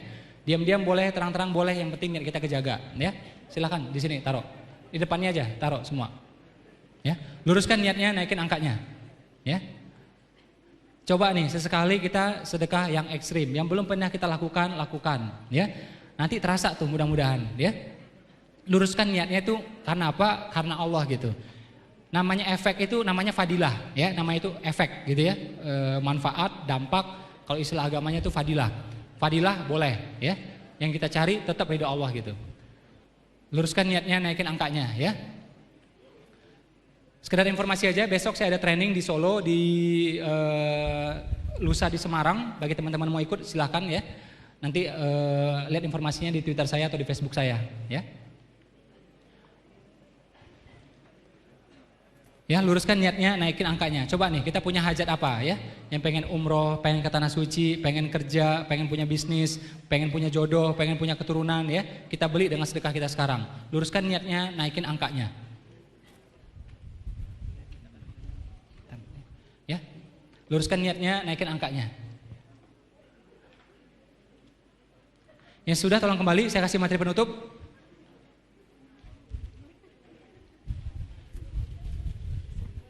Yang sudah tolong kembali, saya kasih materi penutup. Yang di belakang silahkan kasih di karpet depannya aja, coba kasih ya. Namanya sedekah itu bersegera woi. Jangan duduk aja, apa lagi nih tunggu ya.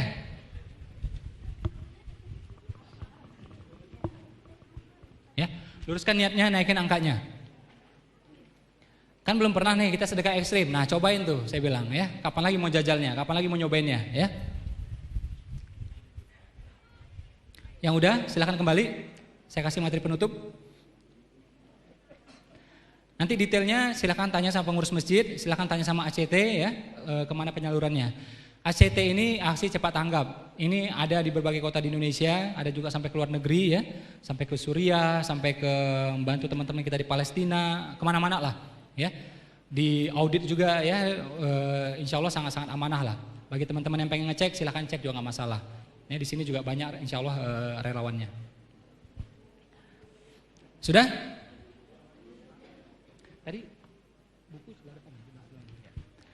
Tadi tim saya, tim ACT ada bawa buku ya, buku baru saya, Menjemput Rezeki. Bagi teman-teman yang pengen beli, silahkan nanti beli di depan.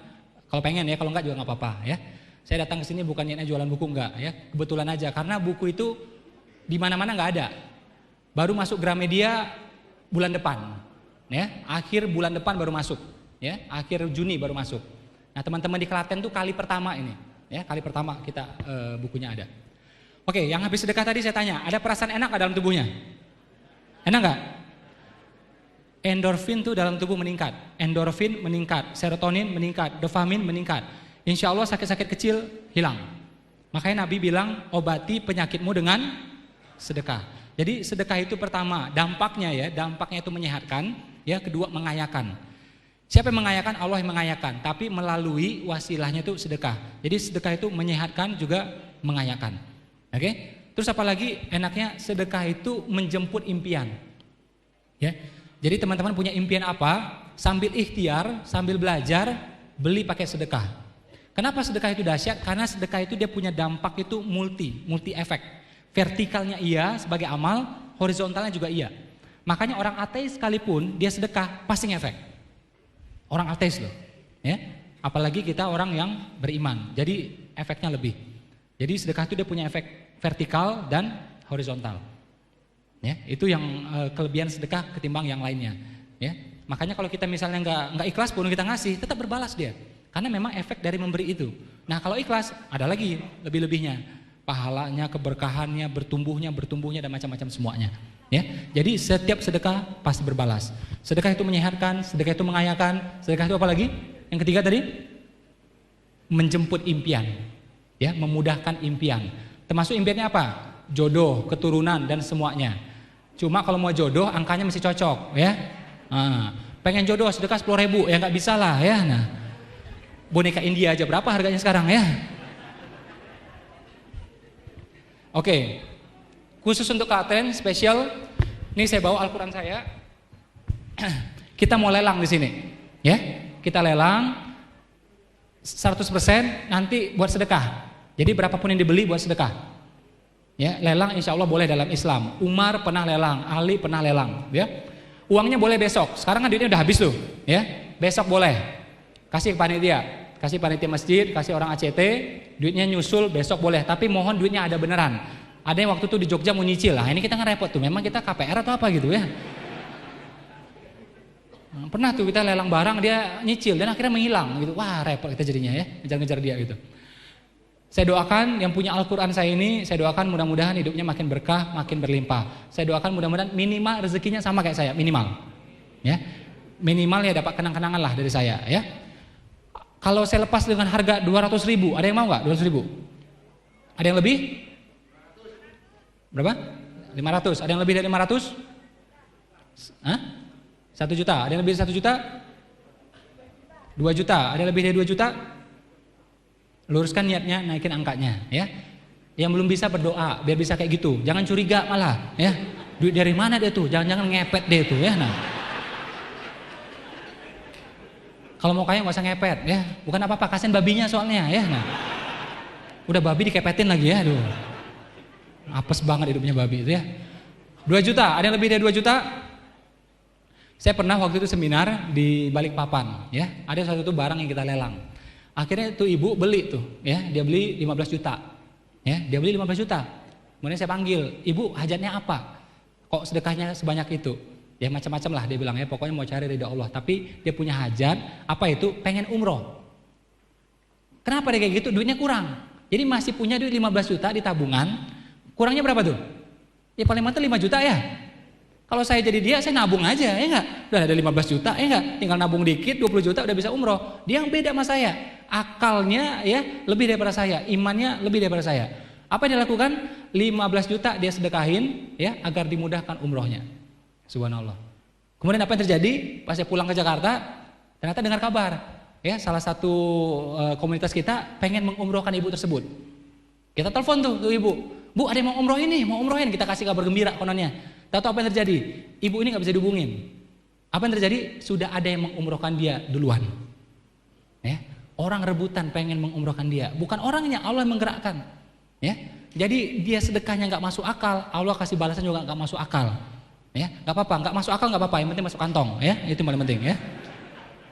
Oke, ada yang lebih dari 2 juta, 3 juta, ya, luruskan niatnya naikin angkanya. Kalau keyakinan sudah besar, amal turut membesar, ya, semua jadi kecil, uang kecil semuanya kecil. Ada yang lebih dari 3 juta, besok boleh, duitnya besok boleh, ya. Ada yang lebih dari 3 juta, kalau 3 tuh nanggung gitu, ya. Ada yang lebih dari 3, mungkin 3,2, 3,3 mungkin ada? Berapa? 5 juta. Oke, ada yang lebih dari 5 juta? 6. Oke, ada yang lebih dari 6? Angka 6 bagus ya, cuma Al-Quran itu paling sering nyebut angka 7 sebenarnya. Beneran. Beneran, coba cek ya. Paling sering angka 7. Jadi Allah suka angka 7 ternyata. Ada yang lebih dari 6?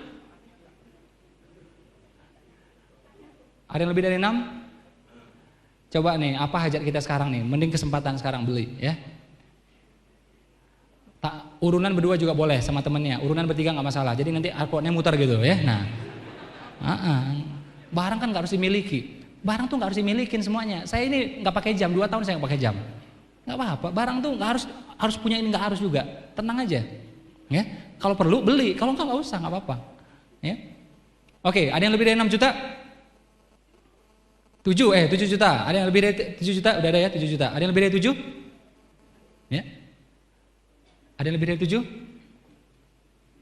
Kalau Nabi Musa tuh dia terima itu 10 perintah sebenarnya, ya. 10 perintah Allah gitu. Tadi kisahnya kita bahas, ya. Nabi Musa tadi kan? Nah, ya. 10 perintah Allah gitu, ya. Ada yang lebih dari 7? Mungkin 7,2, 7,3 gitu. Ada? Ada yang lebih dari 7? Enggak nyesel nih. Berapa? 7,5. Oke, ada yang lebih 7,5? Ada yang lebih dari 7,5? Saya kesini ya 5 tahun sekali belum tentu loh. Ya, beneran. Ya. Saya tuh kesini berapa tahun yang lalu tuh ya. Lama. Jadi langka ini. Mumpung saya kesini manfaatkan ya. Ada yang lebih dari 7,5? Ini namanya berlomba-lomba dalam kebaikan, ya. Utsman pernah melakukannya, ya. Sahabat juga pernah. Insya Allah boleh. Ada yang lebih dari 7,5? 8. Ada yang lebih dari 8? Sedekah terang-terangan tuh boleh. Nah, Utsman tuh ya pernah bawa barang dagangan tuh, balik ke Madinah. Sama orang mau dibeli. Aku beli nih, gini, rombongan orang semuanya. Karena waktu itu musim paceklik. Utsman tanya, kasih untung berapa? 2 kali lipat, kata ini. Oh nggak mau. 3 kali lipat, nggak mau. 4 kali lipat, nggak mau. Yang mau beli ini protes. Utsman, yang paling kaya nih kami di sini, nggak ada lagi yang bisa. Aku mau, kata Utsman, kalau kalian ngasih untung ke aku 10 kali lipat. 1/10 dia bilang. Ya, 1 dinar jadi 10, 1 dirham jadi 10. Dia bilang nggak mungkin kami yang paling kaya di sini. Ada, dia bilang. Ada yang bisa ngasih aku 10 kali lipat minimum. Siapa itu? Allah, dia bilang. Terus sedekahin tuh barang semua sama dia. Jadi dia sedekah terang-terangan. Ya, di hadapan orang satu Madinah. Ya, jadi boleh. Oke, ada yang lebih dari berapa tadi? 8 ya? 8. Ada yang lebih dari 8? Ya. Ini duitnya banyak tuh ya. Namanya nih harta rampasan perang ini ya. Ghanimah ini.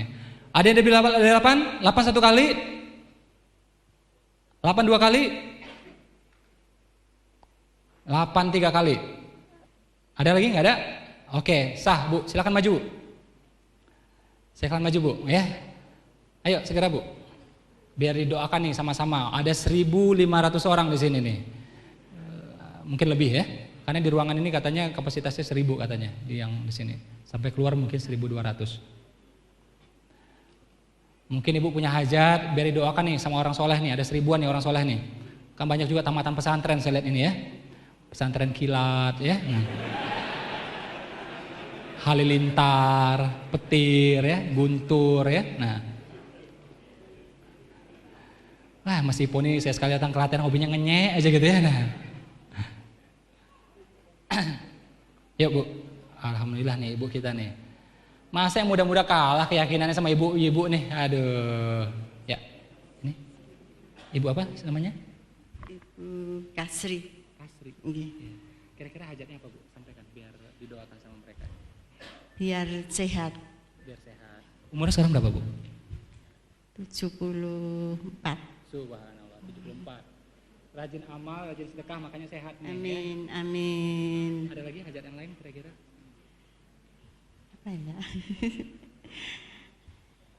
Biar putra saya sukses, cucu-cucu saya sukses. Kita doakan yang terbaik lah ya. Kita doakan yang terbaik buat ibu dan keluarganya, dan kita juga kalau pengen doa terkabul ya, doakan doa orang lain. Pengen sehat, bantu orang lain biar sehat. Pengen cerdas, bantu orang lain biar cerdas. Pengen kaya, bantu orang lain biar kaya. Saya tuh kalau naik pesawat tuh ya, pesawat goyang. Namanya manusia kan pasti ada takut ya. Iya, saya juga ada perasaan takut. Saya berdoa juga agar pesawat itu nggak goyang. Tapi insya Allah ya, yang pertama saya doakan adalah apa? Saya doakan pesawat yang lain. Saya doakan perjalanan yang lain yang lebih utama daripada saya. Apa itu? Mereka jemaah haji, mereka jemaah umroh. Jadi lagi goyang itu saya doakan mereka tuh, ya Allah mudahkan tamu-tamumu ya Allah yang lagi terbang ini. Gitu. Baru doa untuk saya. Gitu. Ini apapun nih. Ya, kesehatan dan semuanya. Kayak teman-teman lihat ya, sekarang di Twitter saya juga ngomong tentang sedekah kesehatan. Karena apa? Karena saya pengen saya sehat. Saya pengen anak-anak saya juga sehat. Ya, alhamdulillah kita sih sehat gitu ya. Kita kan pengen tetap sehat gitu, ya kan? Nah, gimana cara saya biar anak saya, keluarga saya tetap sehat? Saya berusaha bantu kesehatan keluarga lain. Ya. Jadi kita apapun hajatnya gitu aja caranya. Pengen cerdas, cerdaskan orang lain. Pengen sehat, berusaha menyehatkan orang lain. Pengen doa kita diijabah sama Allah, bantu doakan doanya orang lain. Ya. Jadi kita doakan ibu ini beserta keluarganya, keturunannya, mudah-mudahan sukses dunia akhirat ibu ya. Sudah berhaji bu ya? Sudah. Anak-anak sudah? Sudah juga alhamdulillah. Tuh makanya berhaji, berumroh itu membuka rezeki. Coba cek di keluarganya, tetangganya. Ada nggak orang pulang dari tanah suci rezekinya makin turun, ada nggak? Nggak ada. Orang pulang dari tanah suci gini semua nih. Ya. Jadi teman-teman harus paksa diri untuk umroh, untuk haji. Jual barang jual aja nggak apa-apa. Nggak pakai motor nggak apa-apa. Kemarin ya jemaah umroh saya yang di Lampung nggak punya mobil, guru biasa. Gila tuh. Nekat dia, nggak punya apa-apa. Udah berangkat aja dia umroh. Ya, nah itu namanya keyakinan, ya itu namanya keyakinan. Mudah-mudahan ibu ini menjadi contoh bagi kita, ya. Ini yang namanya yakin. Karena kalau udah yakin itu mengalahkan akal sehat semuanya, ya mengalahkan akal sehat semuanya, mengalahkan rasional, ya. Nanti mudah-mudahan balasannya juga itu mengalahkan akal sehat juga. Nggak ngerti dari mana, itu yang disebut dengan rezeki yang tidak disangka-sangka. Nggak pernah kita pikirkan, nggak pernah kita bayang, nggak pernah kita hitung, ya, nggak pernah kita otak-atik. Kok nyampe gitu, ya? Nah, saya pengen teman-teman inti dari seminar ini adalah teman-teman belajar satu, kemudian apa? Praktek, terus punya keyakinan baru. Itu yang saya pengen. Karena saya percaya kita selama ini pasti udah sedekah, benar nggak? Udah, duha pasti juga udah. Cuma dengan ini mudah-mudahan nambah keyakinan baru, kita menjadi lebih. Oke, terima kasih Ibu. Silahkan duduk. Ibu tinggalnya di mana? Di Klaten ya? Hah? Bogor, oke. Kalau ada waktu besok saya undang ikut training di Solo. Ya, nanti ngomong sama panitia aja. Saya besok ada training di Solo. Itu trainingnya bayar itu ya, 1 juta sampai 2 juta tuh. Nah, Ibu datang gratis saja ya, diundang ya. Balasan dari Allah ya. Kalau saya kasih bonus saja ya. Oke, itu saja dari saya. Saran saya ya.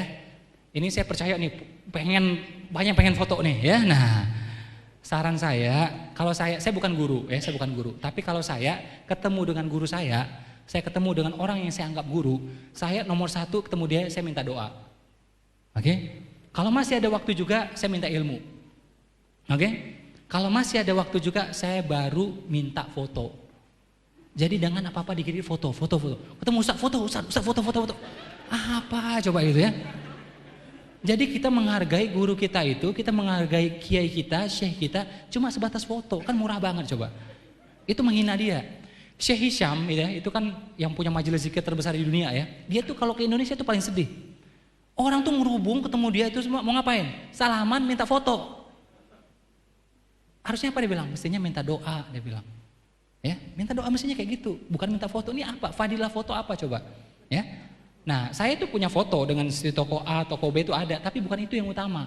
Kalau saya anggap dia guru saya, nomor 1 saya minta doa, nomor 2 minta ilmu, kalau masih ada waktu juga baru minta foto. Kalau enggak ya udah enggak usah. Kita ini apa-apa di foto, ya, makanan di foto, mau makan di foto, ya kan? Ya. Ternyata udah duluan dimakan, belum sempat di foto, dimuntahin lagi sama dia, ya nah. Ya. Mau naik pesawat foto, ya, ini yang paling aneh tuh ya. Naik pesawatnya Lion, fotonya di Garuda, ya kan? Aduh. Saya lihat tuh orangnya beneran, ya. Foto dulu di Garuda gitu, cekrek, habis itu naiknya ke sana. Aduh, saya bilang nih orang udah bener dah ya. Jadi jangan kayak gitulah ya.